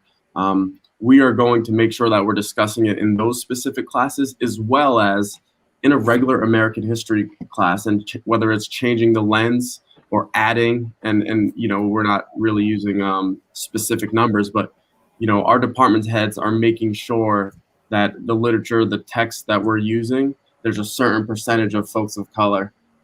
So when it comes to authors, and things of that nature to help our students understand a different perspective and how the shape and makeup of this country sort of permeates all of those areas. So it's it's not directly stated as critical race theory, but I think our students are really starting to grasp what that concept means, and inevitably places like Taft are ingrained and steeped in some of that sort of tradition that hasn't been always helpful to marginalized communities.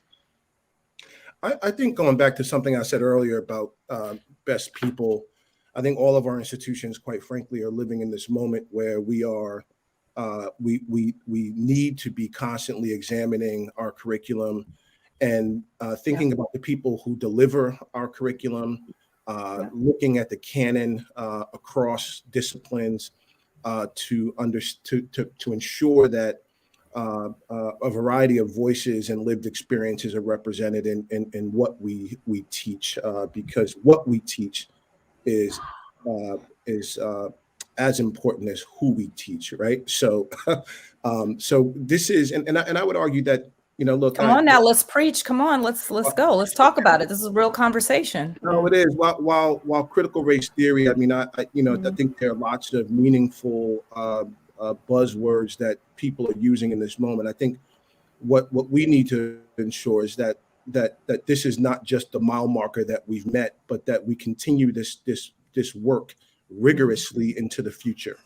And so much of that success, I think, quite frankly, is ensuring that those of us that use, whether it's a Harkness table or a seat, that students need to be able to look around the room and understand that there are young people of talent from different backgrounds. And if we're not doing that, we're compromising the integrity of the educational value that we offer at these schools. Because again, the sticker price is not going down. Instead, we're going to continue to raise money for financial aid. And I don't care. My sense is that whether you're full pay or financial aid, families who value this educational experience want to know that their young people will be prepared for college and life. And doing so requires that you sit across the classroom or live in a dorm or be on the field with someone who has had a different lived experience than your own.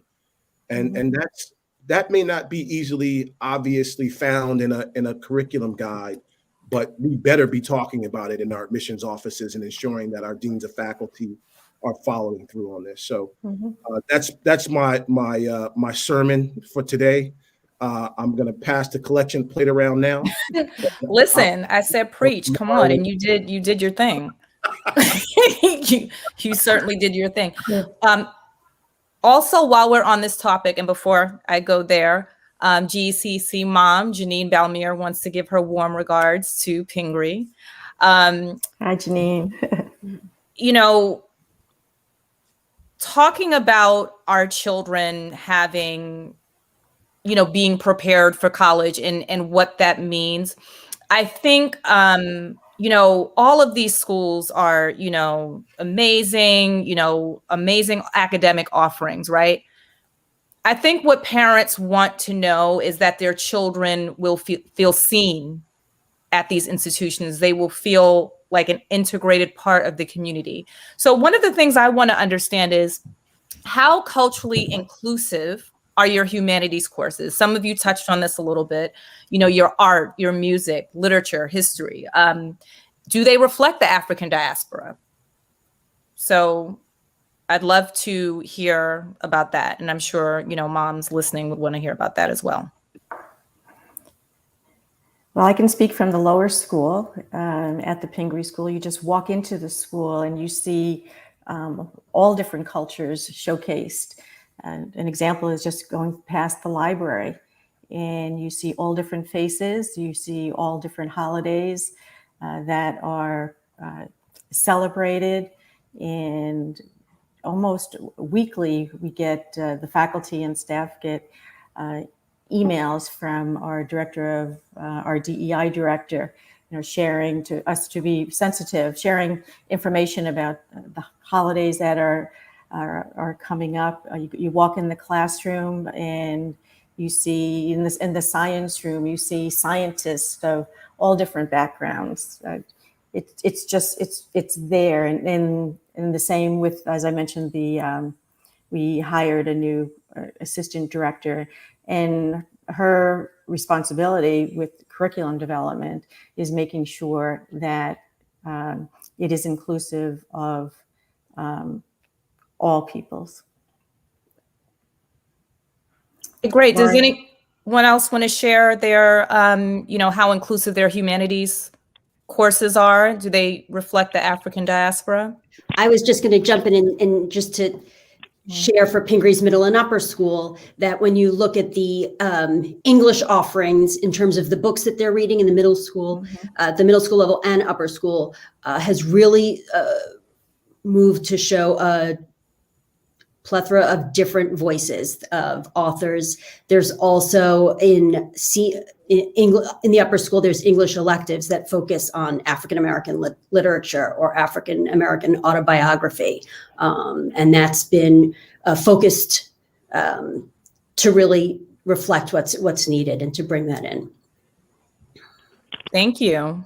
I'll jump in for the co-op. So one of the beautiful things about our curriculum is that it is thematic and it is a spiral curriculum, which means that many themes are interwoven as the children progress through the grades. And so what you will see on any given day with these thematic events are the ideas, perspectives, and representation of the African diaspora across many levels.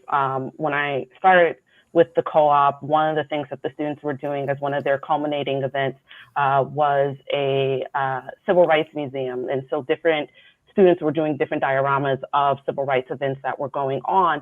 And what that ended up being as their end of year celebration was that we went out and we did a presentation of what all these dioramas were. And the students crafted the narratives around actually what happened in those events, but also being able to do the research to be able to have their own voice and their understanding of how these events took place really showed the understanding of, you know, why it's important to highlight these types of experiences culturally. In other ways that I've seen it so far is that our second graders, they begin building masks, African masks. And so they are able to, they actually do a journal in where they talk about the animals that they come from. So one of the areas that we do this from is from the African savannah.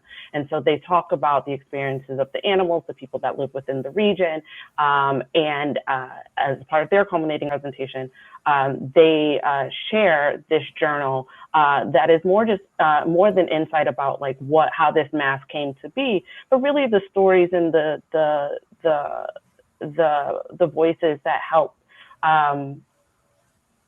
shape the idea of how the student painted the mask, why the student used these particular colors, and how they're important to represent the regions that they came from. So we see it and it builds up, and it's kind of a tradition that goes that students look forward to as they go from grade to grade, because they get these opportunities to immerse themselves in various cultures and be able to speak about them in their own words, as opposed to just kind of like reciting what they learned in a textbook. Yeah. Thank you. And Montclair Co-op, you have a whole cheering section in these YouTube comments. Does anyone else have anything that they wanted to share about how inclusive and reflective of the African diaspora their humanities curriculum is? Oh, go ahead, Chika. Thank Please. you. One thing that happened over the summer was our history department did a complete overhaul in our 9th grade history curriculum. It is a course that's focused on, it's an interdisciplinary course between our religious and philosophy studies department and our history department. And what 3 teachers have done is redesign the curriculum so that it is more inclusive of the African diaspora and also just all ancient people just beyond kind of the Western world. And what they're doing as well is we're on a trimester basis. They're rotating all of their classes so that each student gets an opportunity in the 9th grade, gets an opportunity to be taught by those 3 different teachers. And so that's going to kind of help assure quality control in terms of the curriculum itself, but also giving students the opportunity to be taught from the perspectives of different teachers. I would say it's probably still a work in progress, especially because it's year 1 in a curriculum redesign. But I think it's definitely a step in the right direction.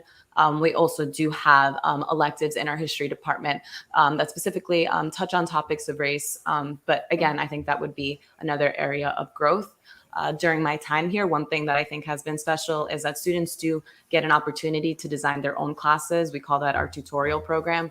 So I've had advisees design a class with the headmaster's wife, Mrs. Macrobella, and they titled that class Black is Beautiful.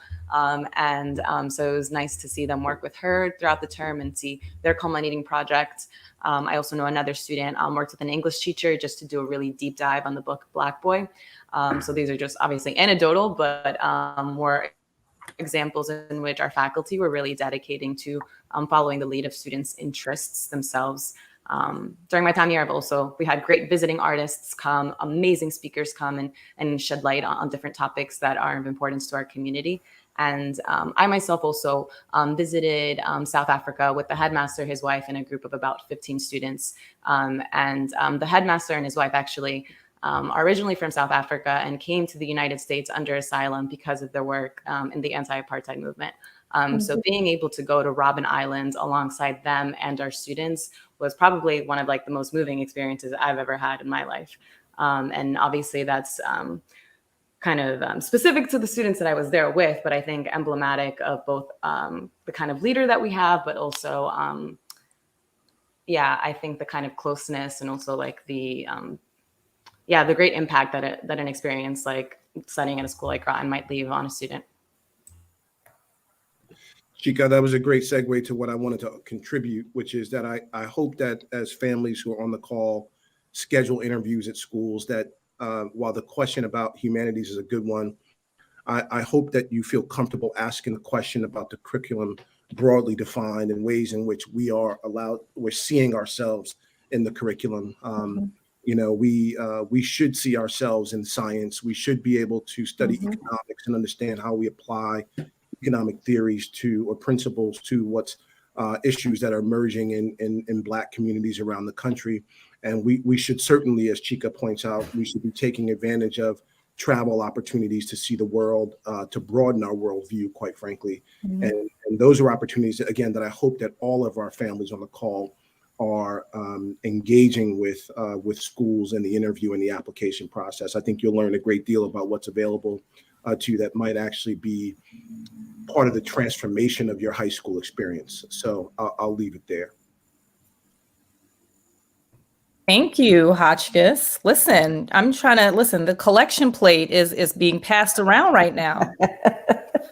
So one of the things, and this is just a real high level thing that I've gotten questions about, for the high schools, are your your college admissions counselors, are they aware of the cultural significance of historically Black colleges and universities? And are they recommending them to students as they're navigating their college exploration process? I could speak to this. During my time here, there certainly have been students who have pursued HBCUs. I have an advisee right now who I think almost all of her schools are HBCUs. And so although they're not schools that I think we've had a historical pipeline to, they're definitely schools that our college counselors are more than happy to support students in applying to. And I think what's really nice about boarding school environments too is that students really look up to one another. So of course the college counselor will be there to support them. But the fact that students in their memory of being at Groton know of other students that have gone down that path, it really encourages them and inspires them to consider those as options. So I have another advisee who, like, on her list of about 10 schools, I would say 3 or 4 of them are HBCUs. But yeah, I guess that gives you a taste of 2 different students. Yeah, I would agree. A number of our students look at HBCUs, but I would also say, sort of adding on, and a nice part about boarding school is that 3 of our 5 college counselors have taught in the classroom, and they have advisees, and they're required to do the same faculty training around such topics as everyone else, all the other faculty. So they're as in tuned as an English teacher is with what's going on in our communities and such. So Thank Can you. I just mention for Kent Place that we've, like the schools that have spoken, we've always sent students to HBCUs, but I think in recent years have put a greater emphasis on the importance of exposing our students of color, specifically our Black students, to HBCU education and the impact that it can have on their educational, social, emotional experience in higher ed. And so last year, we, the Diversity Equity Parent Group at Kent Place, partnered with our Diversity, Equity, Inclusion, and Belonging office in the college office to put on an HBCU panel with alumni to really talk about their experiences at HBCUs, how Kent Place has prepared them to thrive at the HBCUs that they went to, and to also expose our families and students to those admission processes. So we continue to grow in that area, but I'm really excited about where we're going.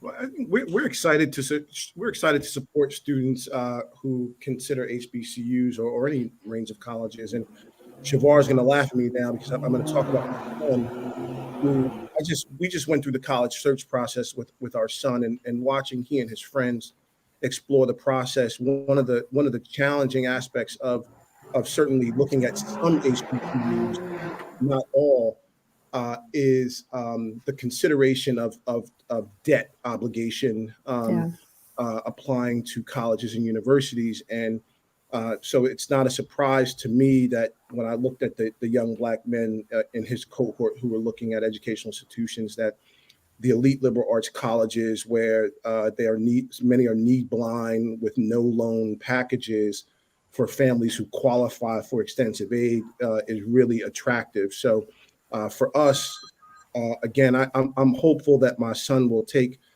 some time and perhaps do an exchange from Amherst College to an HBCU and have that experience. But the economic realities of the cost of an $80,000 a year education was hard to overcome, and I think many families wrestle with that. But we certainly are supportive of our kids who want to look at HBCUs. I just want to be transparent about the guap, as we call it in Brooklyn.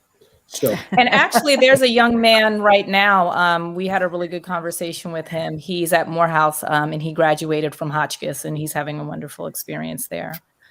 Pingree, did you want to add anything to that?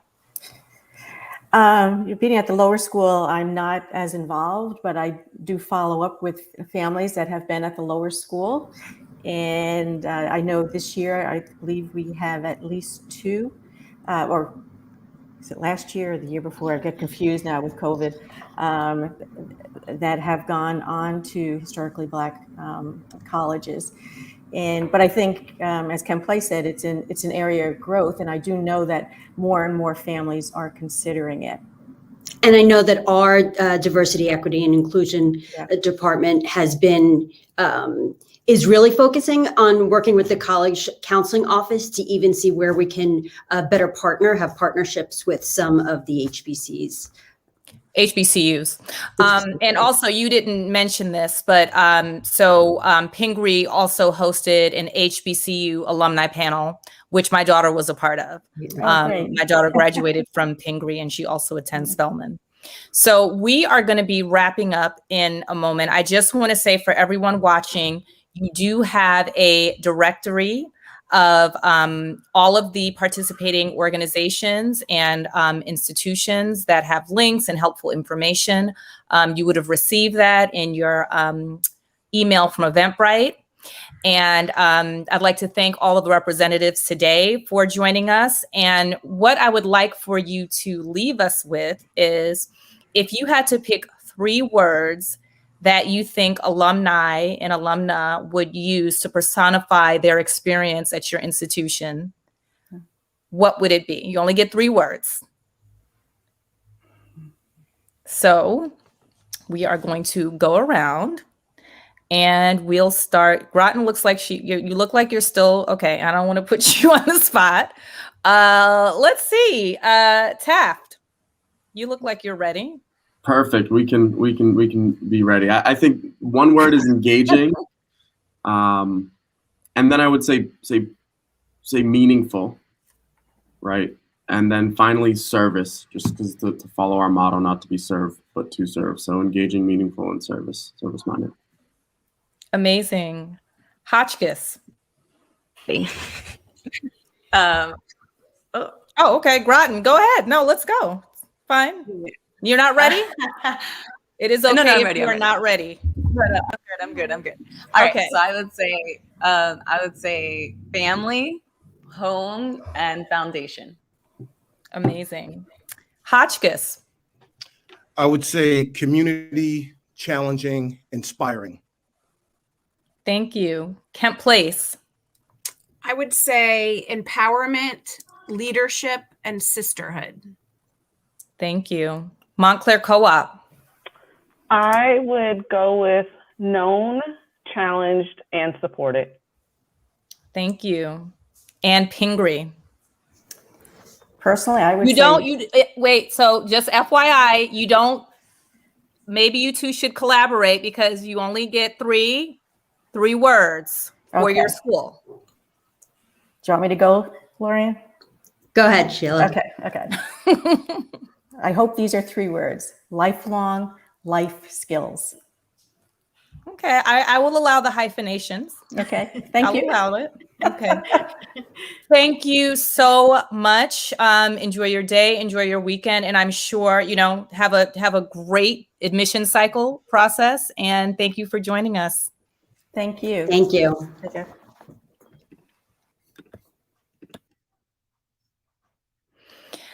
So as we move into our final session of the main stage, there may be people who are just joining us now. So I will reintroduce myself. I'm Leslie Levine Harvell, proud member of the Greater Essex County chapter, of which the president is Kenna Wiley Bawden.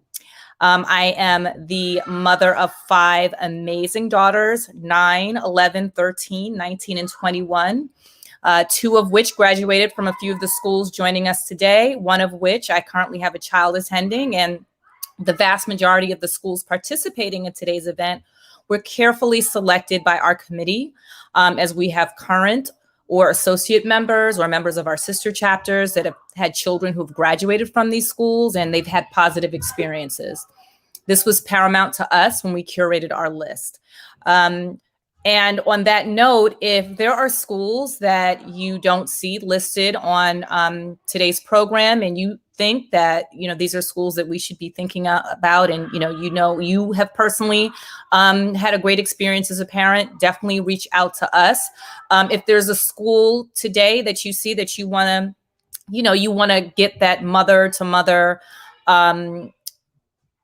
perspective that, is so important, reach out to us. I'm sure we can connect you with a mom who, can give you her perspective on the school. So I'm honored again to chair this event. Thank you to everybody joining us on GCC Education Committee's YouTube channel. Continue to let us know in the comments what chapter you're joining us from. If you're not a member of Jack&Jill, let us know where you're joining us from as well. You should have received a schedule through Eventbrite with links that include details of the day. And to give you a quick overview, we're going into the 3rd session of our main stage, where we're having we're going into our 3rd, 3 45-minute sessions of moderated conversations with 6 schools.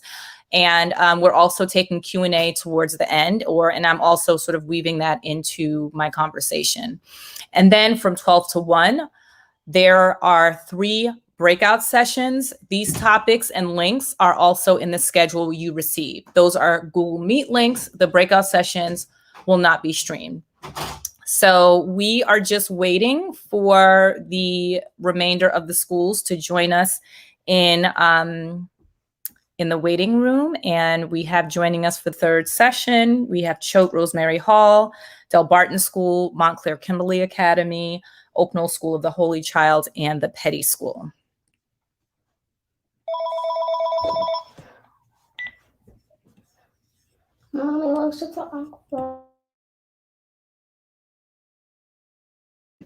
So we are going to get started at 11:05.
If it's okay with you all, I'm going to add you to the stream. We won't get started until 11:05, though, okay?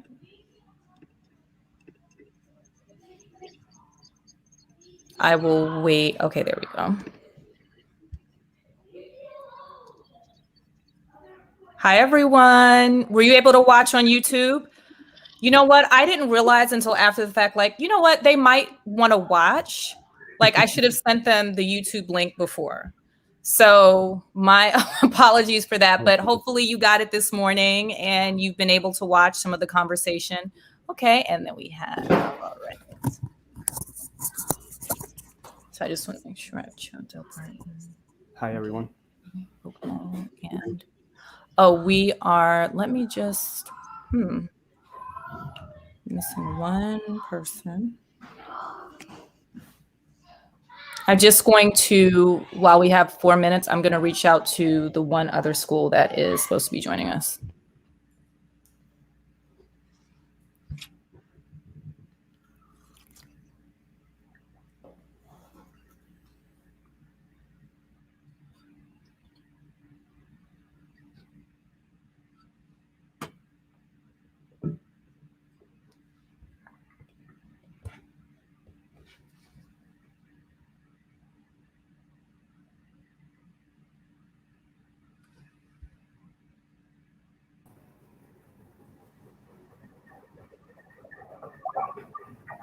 Hi, Yemi.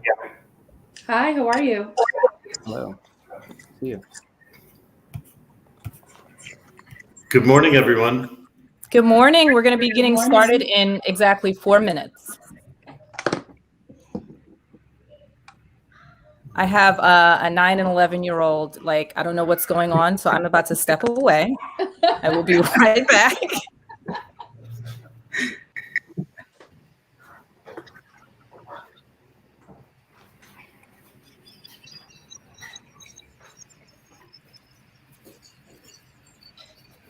Oh, shoot. This is my first time using this software. I didn't hear you. I'm sure you're all on tax. You can hear me? Oh, I can hear you a little better now. What did you say before? No, I'm new to this software, so. Oh, okay. Yeah. I mean, hopefully it Everyone was here is easy. all That's, you didn't need an entry code or anything like that. Nothing to download. Just go straight in there. Hi, Chode. Hello, how are you? I'm good. How are you? Good morning. Boarding school folks giving each other love. Yes. No love here. Funny. I have a senior at Choate. Oh, get out of here. Who is it? Yes, yeah. Eloise Patel. Oh, yes. Oh, yeah, I know Eloise. Yeah, that's my little one. That's too funny. Mhm, Is small Eloise, world. she's in Mead, right? Yeah. Oh, FYI, everybody can see you on YouTube. I don't know how much you know about your children. Okay. All right. We'll talk No, later. that's good. Yes. Thank you. You're welcome.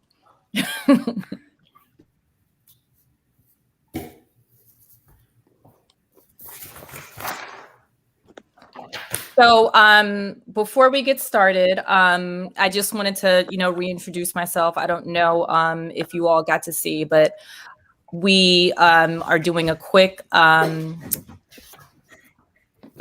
introduction of yourself and your school, and and people will get to know about you, and they'll get to learn more about you as the conversation goes on.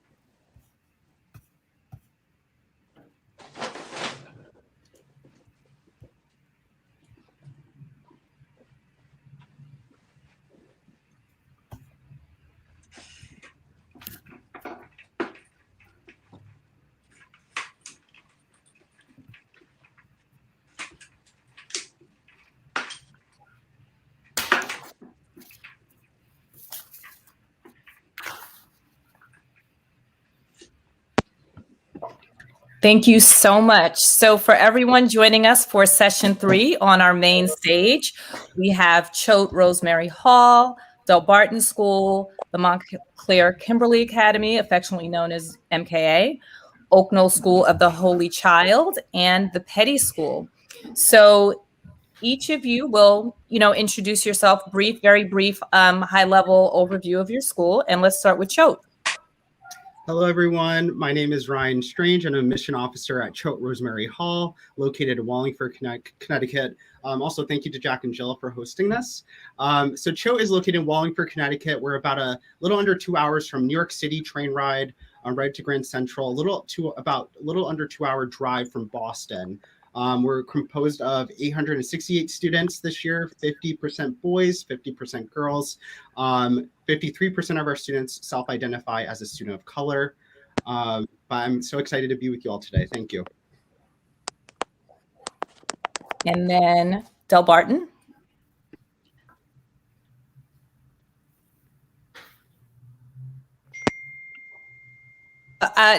Jamie, you're still on mute, so you can start again. Oh, okay. Rookie mistake there. No, it's okay. It's okay. Hi, everyone. I'm Jaime Paris. I'm a Spanish teacher, and I'm a Delbarton School admissions officer. A little about Delbarton School. It was established in 1939. It's located in Morristown. It's about 3 miles from Morristown. It's a Benedictine school for boys. It's a day school, grades 7 through 12. We have 650 students this year. We have students from 12 counties and 120 towns throughout New Jersey. So we seek young men who have demonstrated potential, but also the capacity for further growth. Our faculty is comprised of 98 lay teachers and 5 monks. 78 faculty members have advanced degrees. We have 100% of our senior class attend college every year. And I wanted to take the opportunity here. First of all, thank you very much for having me. It's such a pleasure to attend. To highlight our upcoming open house. We have an open house on October 3rd. It's from noon to 3 p.m. Please come visit, get a feel for the school. We're going to have presentations. We're going to have panels with teachers, coaches, parents, alumni, and administrators. We hope that you really get a feel for our school if you come visit. So registration is available on our website, or you can always contact me directly. My contact information is right on the admissions website. Thank you. Delbarton's like, I'm getting all that information in there. I'm promoting. Listen, MKA. Hi, everybody. Welcome. My name is Allison Waldman, and I'm MKA's Director of Admissions and Financial Aid. MKA is a pre-K through 12 co-ed school in Montclair, New Jersey.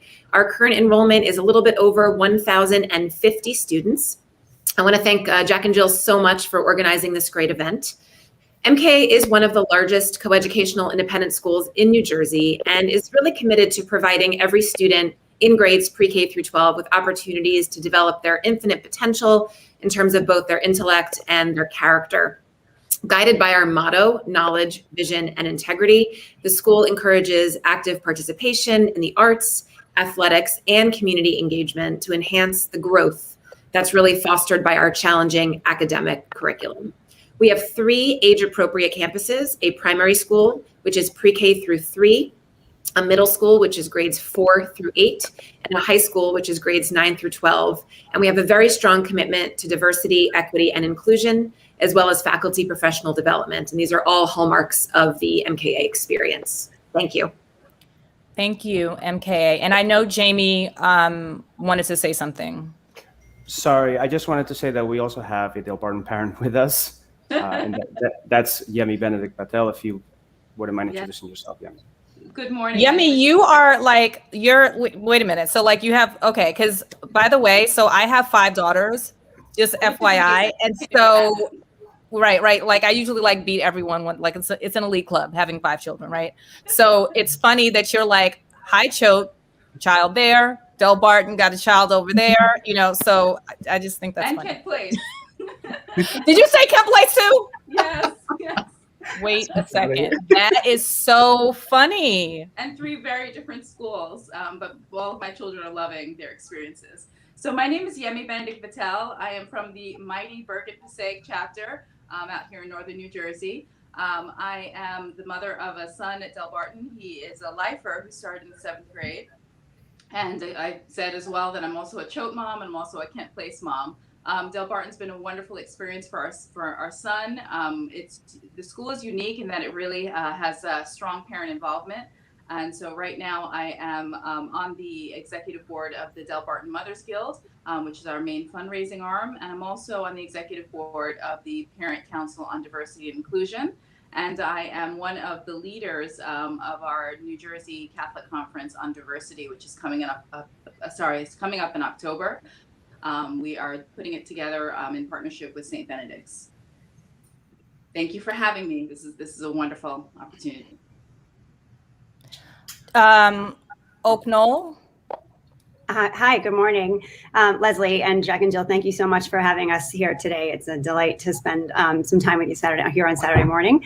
My name is Kelly Dunn. I'm the Director of Enrollment Management and Financial Aid at Oak Knoll School. We are, I think, the smallest school of this group. We have 522 students pre-kindergarten through 12th grade. Adding to sort of the makeup of our school, we are co-educational from pre-K to grade 6. And then all girls, grades 7 through 12. And we are a Catholic independent school, and we do follow the Archdiocese of Newark. We are not a diocesan school. We are independent, but we do follow the goals and the beliefs and tenets of the Holy Child network of schools, which is a large network of global schools, 9 in this country and several abroad. So we have a nice group of schools that we work with, again, fostering a global perspective for all of our students. And I'm joined today by my colleague, Alex Holzman, who is going to say hello to you. I will say that both of us are new to Oak Knoll in recent times. I started last year during the pandemic, which was an interesting time to start at a school, but one that, if anything, gives you an insight to how a school handles challenge and adversity and is able to flip on a dime to make things happen for students. It was wonderful to see. And Alex has joined me this summer. So Alex. Good morning, everyone. My name is Alex Holzman, and as Kelly mentioned, I'm the new Director of Upper School Admissions. Really glad to be here, excited to share with the Jack and Jill community who we are as a community. And Leslie and Jack and Jill, thank you so much for inviting us. Thank you so much. So, and I'm sorry, and then we have Petty. Well, I guess it's sort of best till last, maybe, but good morning. Sorry to get everyone out of bed so early on a Saturday. I know lots of you may like to sleep in, but thank you for making the effort. I guess in that the woman with 5 girls, I'm so jealous. That's me. That's me with the 5 daughters. Well, I have 6 sons, so we might want to check in man, so later. You won. Not that I'm competitive or anything. Petty School, we're just 8 miles outside of Princeton, 530 students from 28 states, 22 countries. Co-ed, half boys, half girls. And we're an hour into Midtown Manhattan and an hour to Center City, Philadelphia. So easy to get to. A dubious distinction, we're 1.5 miles off the Turnpike, exit 8. But it is convenient. So happy to meet up and talk with you people later and answer any questions you might have. Thank you. Thank you so much.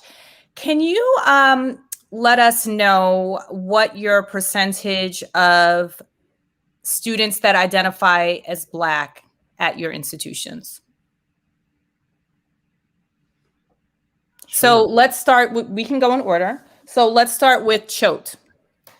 So at Choate, we're at 20%. And I think it's important to note because the Black experience isn't monolithic. So within that 10%, students self-identify as either Black, African-American, Caribbean Black, or African Black. And then the other 10% are multiracial Black as well.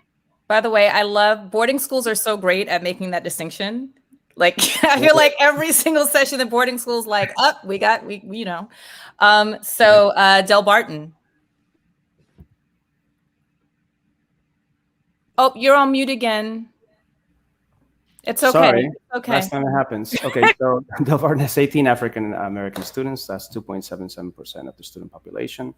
And I will make also the multiracial distinction. We also have a number of multiracial families where one of the parents identifies as Black. Thank you so much.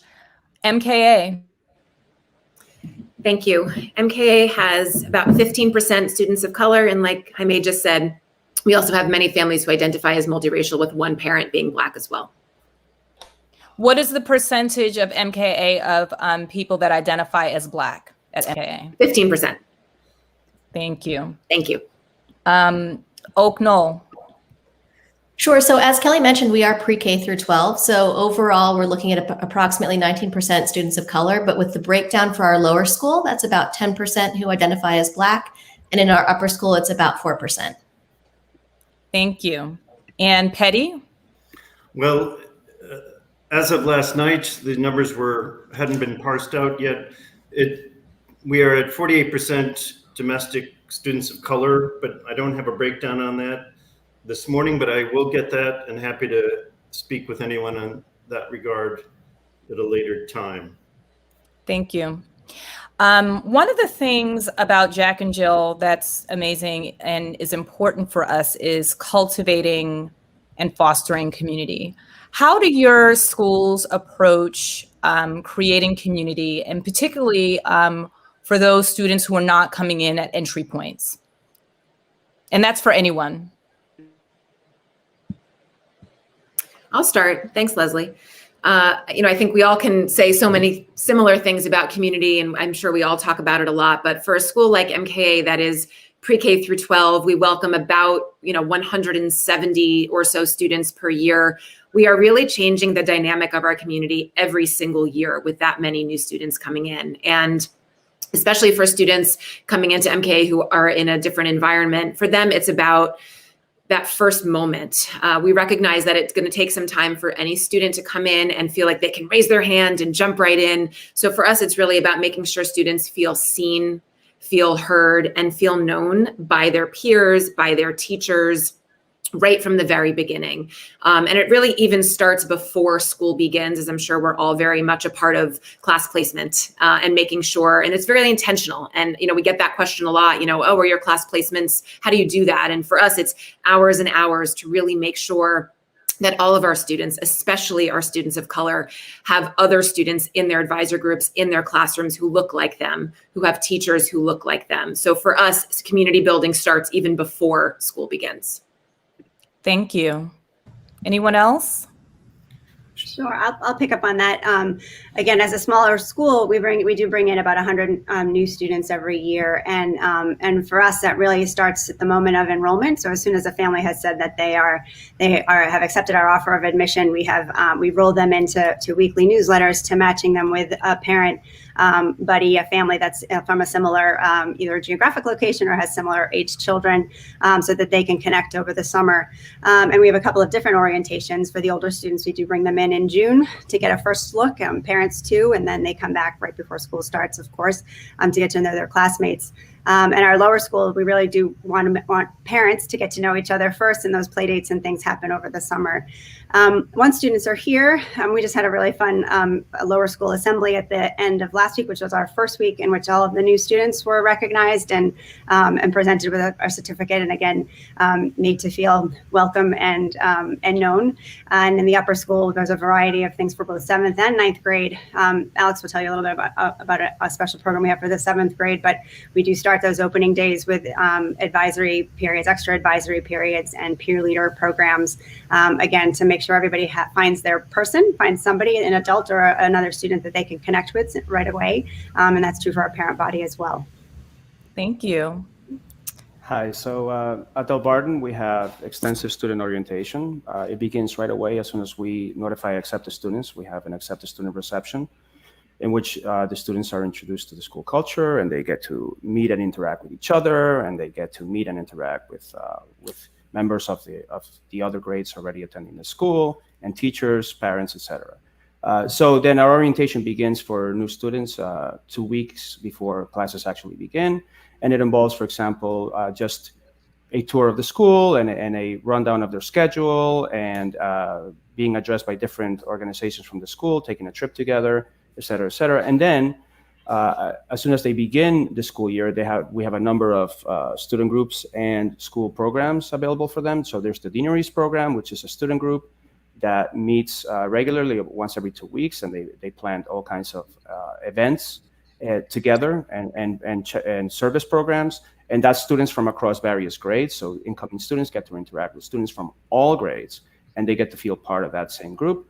We also have a student advisory, which is grouping incoming students, particularly ninth graders, grouping them in small groups, and then discussing aspects of school culture and aspects of academic life at the school. It's an opportunity for the students to get to know a small group very well, and also to get to know one adult very well on a personal level. And we also reach out to parents as well, and we are engaged in sort of the guidance program and any other issues that come up.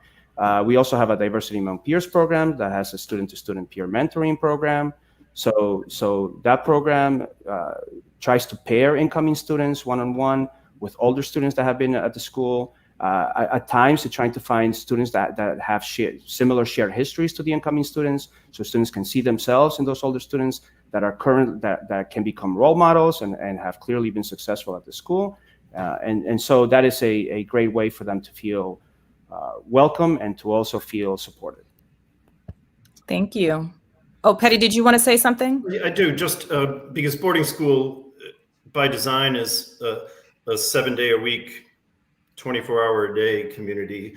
Petty starts in ninth grade. We have 25 students in ninth grade. It's a 6-to-1 student-to-teacher ratio with an average class size of 12 students. Every ninth grader has an advisee group of 7 other students. So there's lots of safety nets, but it is an intentional community built on the notion of respect for yourself and respect for others. So everything is designed to help kids figure out who they are and what they want to be, and allowing them to explore through the course of their time here.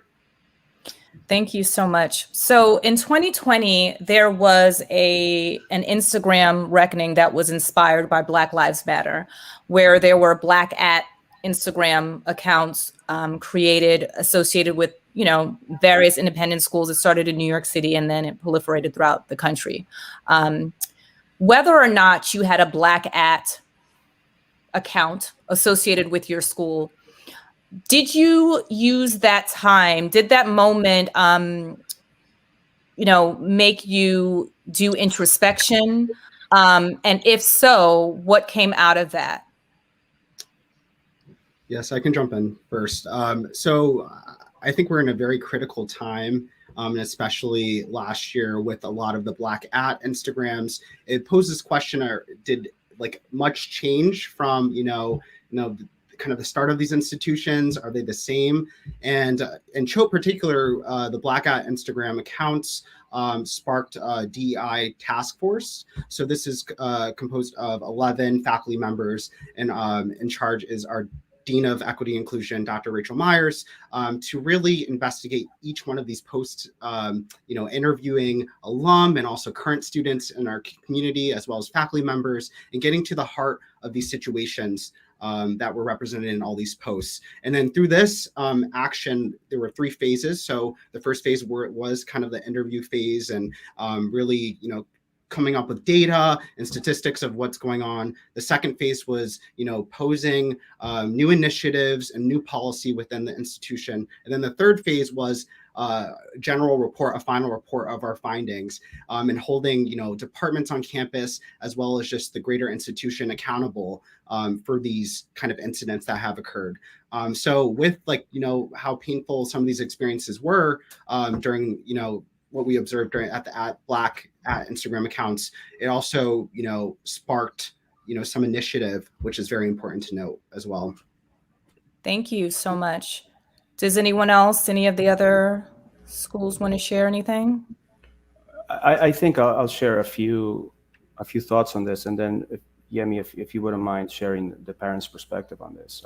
I think for us to really highlighted the urgency and the importance of the work that and the programs that we had begun, and the need to expand them and deepen them and broaden them around the school. So we created a diversity admissions caucus to prioritize diversity admissions in the school.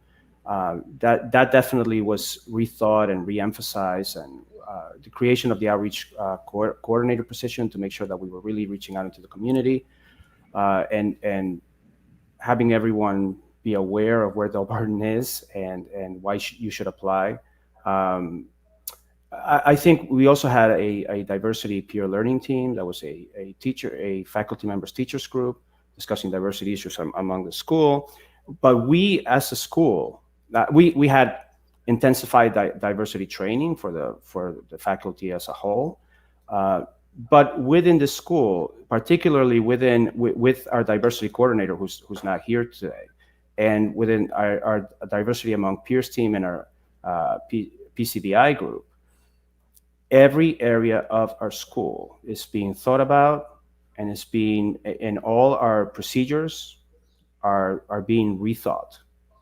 And so when it comes from curriculum, particularly for admissions, everywhere in the school, for faculty hiring practices, everything in a school is being emphasized, being rethought, is being given a lot of importance.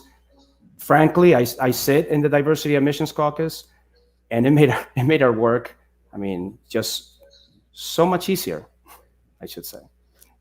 Yemi, any perspective on you? Well, thank you. I actually had a follow-up question about that and being seen. As it, relates to your curriculum and MKA, you brought this up about, being seen. And, I think all parents, particularly, moms and Jack and Jill families, we want to, all of these institutions are excellent, right? Excellent academic institutions.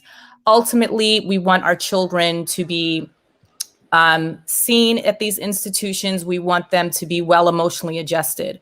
As it relates to your curriculum, how culturally inclusive are your humanities courses, your arts, your music, your literature, your history, and do they reflect the African diaspora?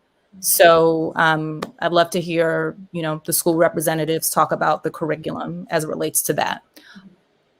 And anyone can jump in. I'm happy to start. I think creating a multicultural curriculum is more than just changing curriculum and content. It's really a mindset, and it's active, and it's ongoing.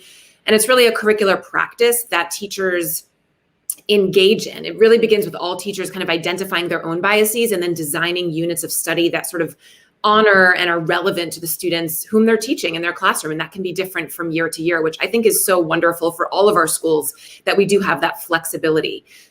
Certainly it includes like discussing real world issues, designing assessments kind of grounded in that student voice and choice, and really providing opportunities for students to learn from one another. That's one of my favorite things to do when I'm touring around families, is to go into a classroom and just sort of not just pop in and say hello, but like stay there and observe and watch and really listen to those conversations that are going on.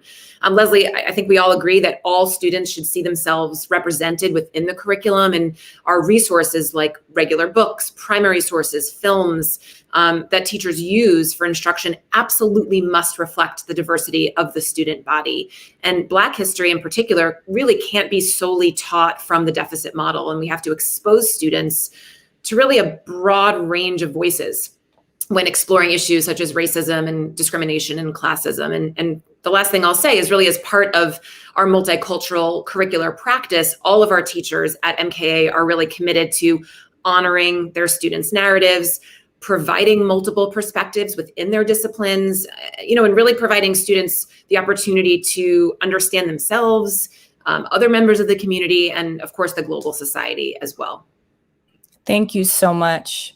Does anyone else want to share their curriculum and how it reflects the African diaspora?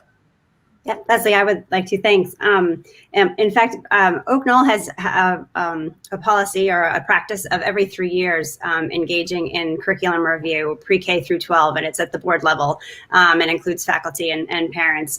So every 3 years are looking, at pre-K through 12, how is our curriculum meeting the wants of the age, which is one of our foundresses' mantras, one of the things that she says that we sort of work by. And I think, while there's evidence of the Black diaspora in various facets of our curriculum, I think it's important to note that at the core really is making sure and teaching students the understanding about how structures of social power impact history, impact literature, impact the music that we're listening to, the artworks that we're doing. And so I think it's more becoming more intentional and much more thought about in ways that I think that were different than previously. But that importance of really, again, pre-K through 12 schools sometimes have a hard time figuring out, okay, as our kids move from 6th to 7th, what do they know? What haven't they learned yet? And where do we incorporate that? How do we make sure that the students we bring in are able to get to the same point that the students who have been here for a while? So that piece has been happening, and now the intentionality on making sure we are looking more broadly and particularly at Black experience and Latina experience is happening at a more intentional level now. Thank you so much.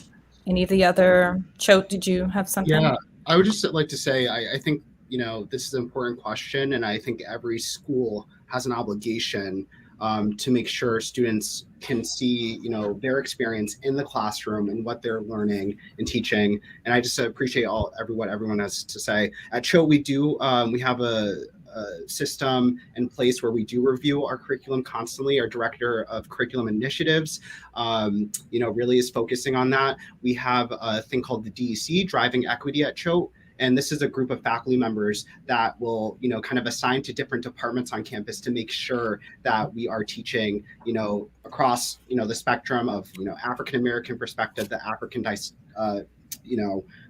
experience as well in the classroom, all throughout subjects that can be from science to the humanities. But there is an obligation for every school to really offer that.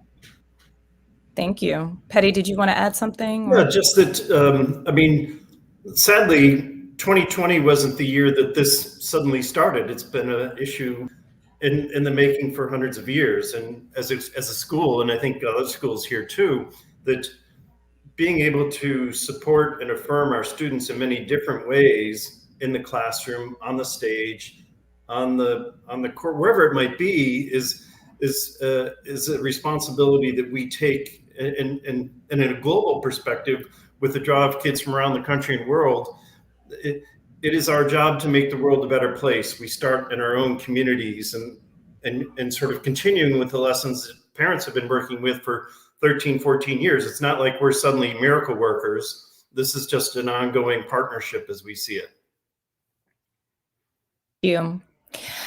As it relates to your curriculum, critical race theory is, it states that U.S. social institutions such as the criminal justice system, education system, the labor market, housing market, and healthcare system are laced with racism and embedded into the laws, the rules, the regulations, and procedures that lead to differential outcomes by race. Are any aspects of this integrated into your curriculum? If so, how and on what grade levels?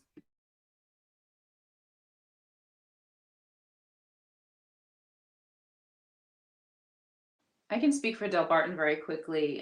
One of the, we don't use the language CTR, and I think a lot of the language that we use throughout the school is a little bit different in that we have a Catholic perspective on diversity, equity, inclusion, and belonging. And so one of the chief changes is that we've always had a social justice curriculum that was an elective choice at the upperclassmen years. Junior and senior year, it was a class that you could choose as an elective.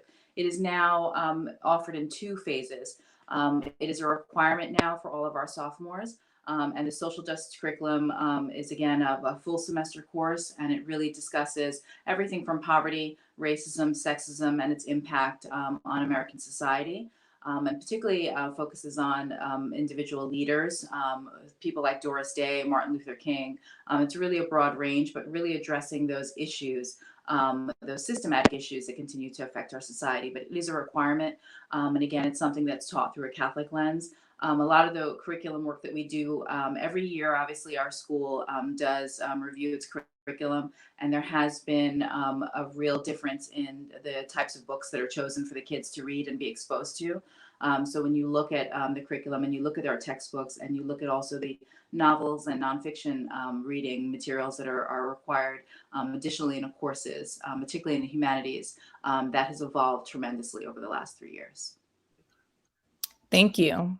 Do any of the other schools have something to add? Oh, sorry. I'm sorry.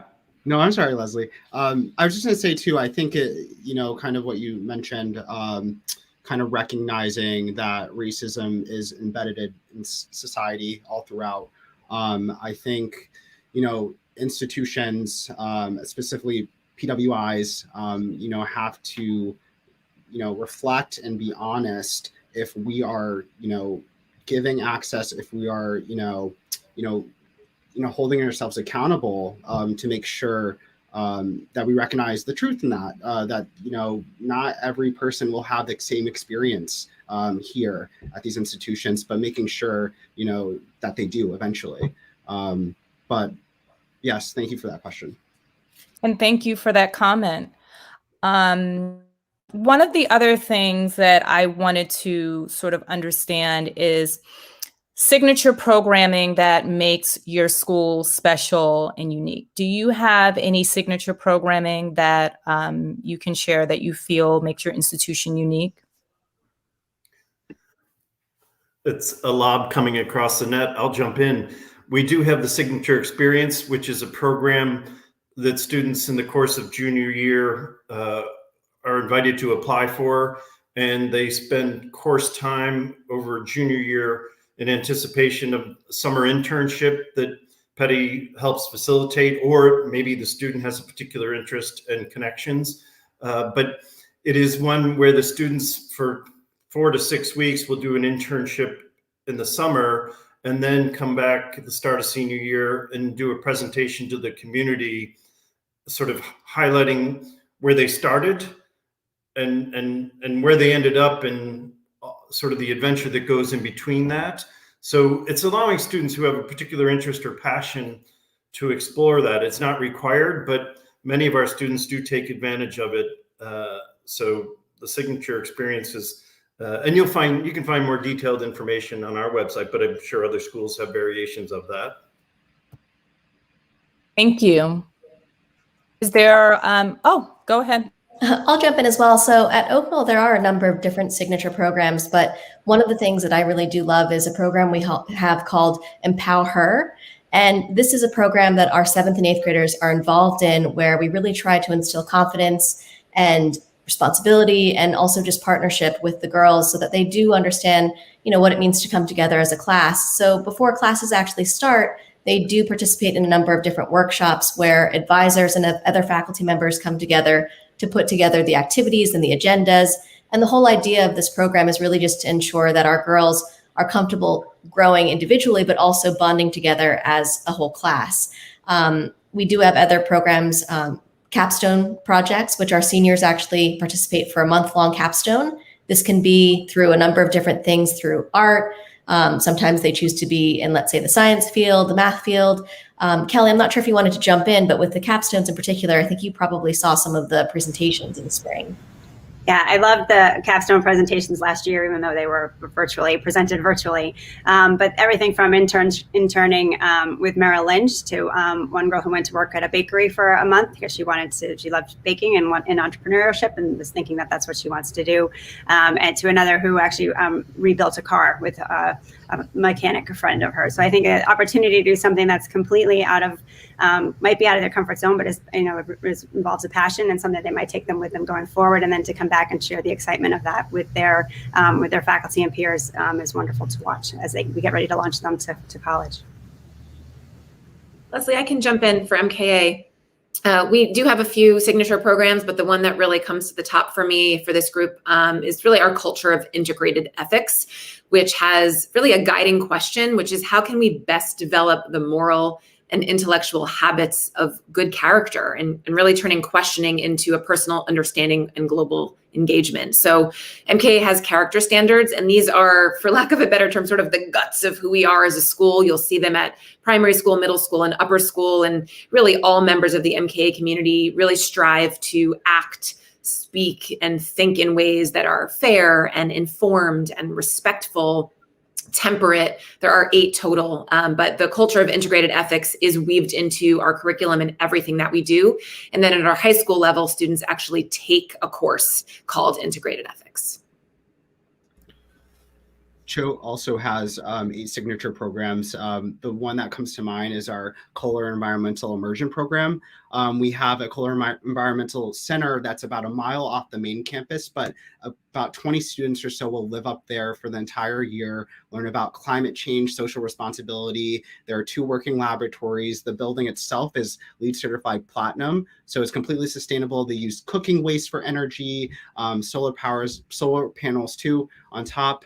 We have different options too. If you're passionate about government, you can do JFK program in public policy, do an internship in Washington, D.C. I'm absolutely kind of jealous of what these students are able to do, but they almost resemble college level courses for that year. And colleges definitely note that on their application transcript when they're looking at it. Thank you. Hi, so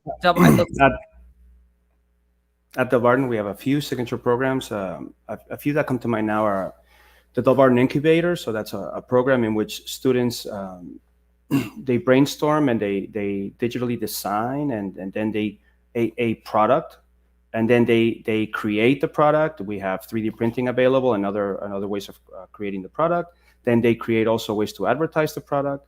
And then we have alum that are prominent in the business world come and sort of judge each product and give feedback to the students on what they think. And sometimes students even launch their products, which is very interesting. We also have a business center with Bloomberg terminals, fully operational Bloomberg terminals for students to learn from that are interested in business. We have the Delbarton Externship Program, in which students get to follow Delbarton alum in careers that they may be interested in the summer, full-time for a number of weeks to learn about that business.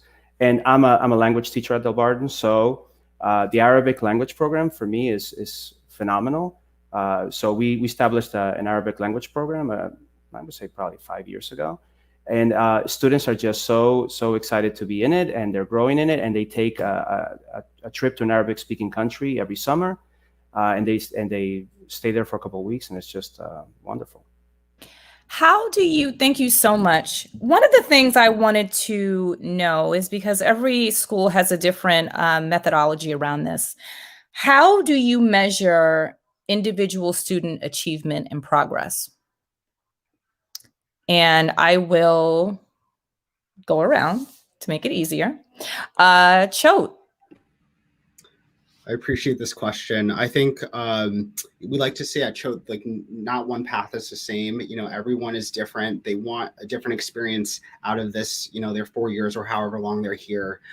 So we embrace kind of the differences in which, students, create their path, how they create their path. We, have an advisor system. So every student gets an advisor. You're supposed to have weekly check-ins, and they're in direct contact with the students' parents and, kind of the liaison of all sorts of aspects on campus. But we want to make sure students, by the end of their 4 years, they're comfortable in the real world, in real life, and they're able to, find their voice. They're able to advocate for themselves. But we want to make sure they're getting the best possible experience so they can, kind of dive deep in particular subject matter to further develop their skills, or just if they're still exploring, that is wonderful. And we want to just make sure they have the opportunities and options to further develop their skills overall. But yeah. Thank you so much. Delbarton? So I would say we like to think of it as progress, growth, removal of barriers, creation of independent students. So then when they leave us, the lessons learned stay with them when they're off to college, and encourage them of them both academically, spiritually, and with character and ethics as well. So it's not academics. Obviously, we're a school that emphasizes academics, but we look at where the student is when they come in, and we try to encourage their growth, and we try to remove as many obstacles as possible. Thank you. MKA. Thank you. As a pre-K through 12 school, what success looks like for any given child at any age is so different, but the word that really pops into my mind is process. Yes, of course, the end result is going to be important. We do give assessments and we have grades, but for us, it's really the process of how did you get there and are you able to talk about that as a student? One other aspect that I think is really special and unique to MKA is our advisor program, which Choate already talked about, and I'm sure all of our schools have some version of it. But we do parent-teacher conferences, a few times a year, and at the middle school level, especially in 6th, 7th, and 8th, the student actually attends the conference with their parents once a year, and they give a presentation to their parents. And there's sort of two aspects to that. The first is certainly the academic goals that they've set for themselves and how they're doing. But there's also a social emotional aspect to that as well. How am I doing as a person, as a student? Am I organized? Am I hitting the timelines and the deadlines, which is certainly the life skill aspect that we all need as adults as we get out of high school and college. So it's certainly the process piece, but as I think we can all agree, it's knowing yourself as a learner and being able to set individual goals as well. Thank you so much. Oak Knoll. Hi, thank you. I think as an all-girls school in 7 through 12, one of the really wonderful things we could do is empower our girls to go out and once they get to college, really have a voice. That's what all the colleges report back, that our students are so well prepared and self-advocate and go and seek out answers and questions. They're intellectually curious. They don't sit back and wait for the information to come to them. And I think that one of the ways we do that, and this even starts in the lower school, is providing opportunities for leadership across the board. So we have multiple councils for the upper school girls to lead, service, faith, academics, athletics, arts, where they can really lead those programs and the student activities around those programs. Certainly our sports teams and our club activities all provide opportunities for leadership. And one thing that our girls know is that every leader is a girl, is a woman, a young woman. So that is sort of part of our process in helping them figure out what their passions, their interests are. We have a wide variety of courses to choose from, a wide variety of programs that we need students to participate across the board in, because we're a small school. So in order to keep things running, we want our girls to participate. And we create time within the schedule. We have 20-minute breaks between classes in our schedule, and our lunch is very long, so that those types of meetings can happen during the school day, so that the girls don't have to worry about cramming everything in after school. So again, the process and part of the Catholic value is to accompany children on their journey to adulthood, and that is something that Oak Knoll really takes seriously and does well. Thank you. Petty? Sure. Here, Petty kids learn by doing, and that means experiencing success and failure in ways where they're approaching problems creatively, working collaboratively, and asking questions to find out what they don't know. That discovery is an ongoing one. That 4 years of high school and 4 years of college is only 8 years if you do the math, but we're looking at the 56 years beyond and their impact on the world. So helping them find their passion, but also protecting them against their own worst instinct. That a student says they're math and science, we say, well, that's great. You're going to take humanities also. And humanities kids going to take math and science. So it is helping kids explore, but also making sure that the liberal arts foundation serves them well, that they can ask questions and engage with each other. We have 12 students in a class.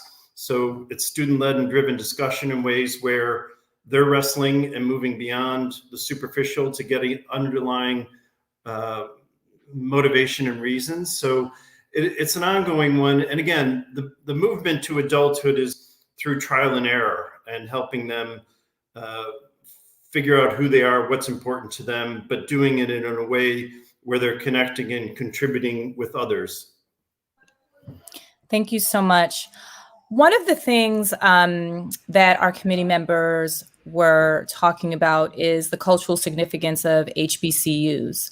All of you are high schools. Yeah, all of you are high schools. I just had to level set myself because we did have some K-8 schools in the other sessions.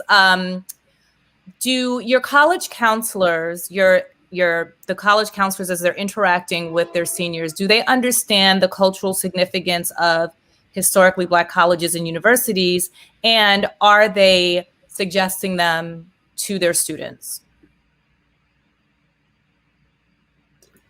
Absolutely. I would say, in Choate particular, our college counseling office, there are many different types of people in that office. And I think that's important to note, just the fact that they can bring that perspective in that department as they're meeting in groups, but making sure students know what's available out there. Specifically, if you want to go to the Ivy, the NESCACs, but also there are HBCUs, really great colleges out there, making sure that is an option for them and kind of known as well. Thank you. Anyone else? Oh, Oaknell.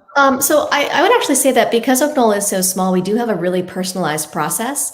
It is important for our college counselors. We have two of them, one of whom is actually one of our diversity coordinators who works very closely with our newly hired director of DEIJ. But, it's really important to us to make sure that our girls have options. So certainly if there is a student who's extremely interested in the HBCUs, we are certainly going to look into that and hopefully bring people on campus. It's really important for our college counselors to also be really educated about what is out there and what are all the options. So it is important to us.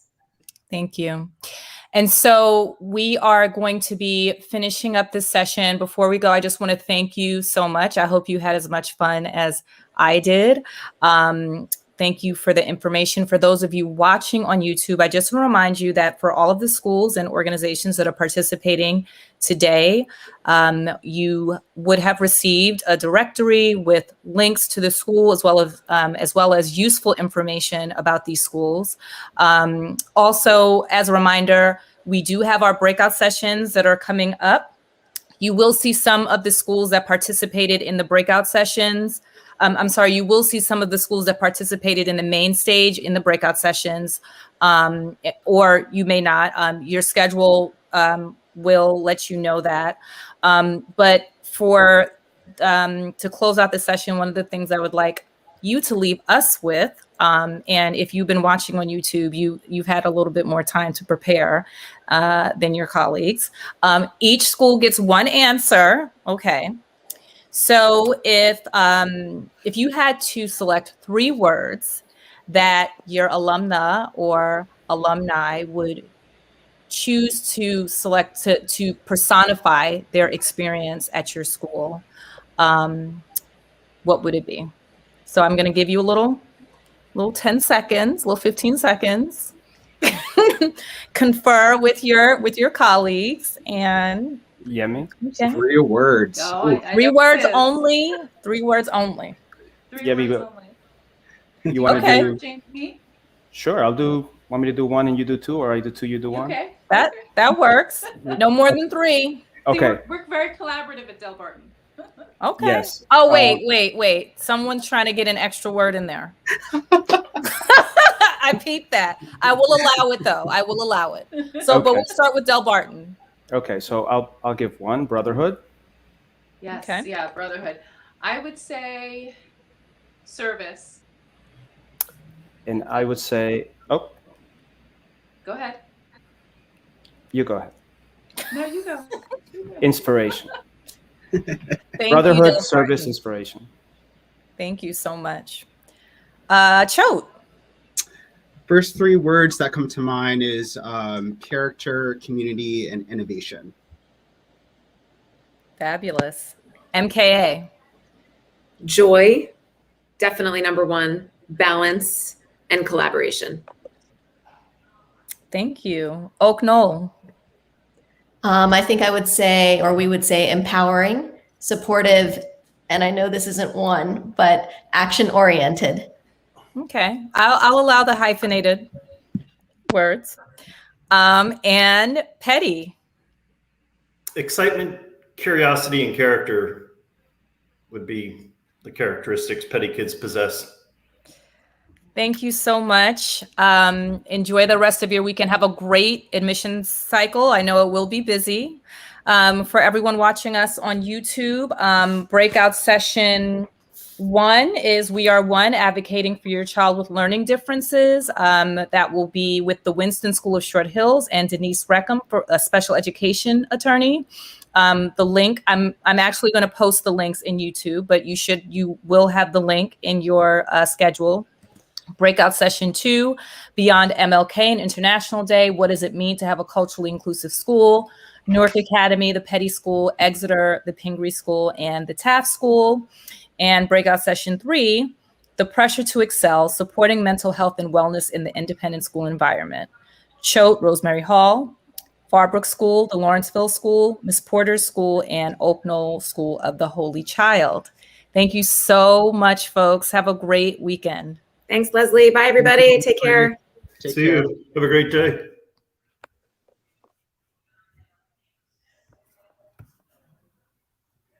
All right. And for everyone watching, if you don't have the links, I am going to post them for you in YouTube right now. And those start at noon.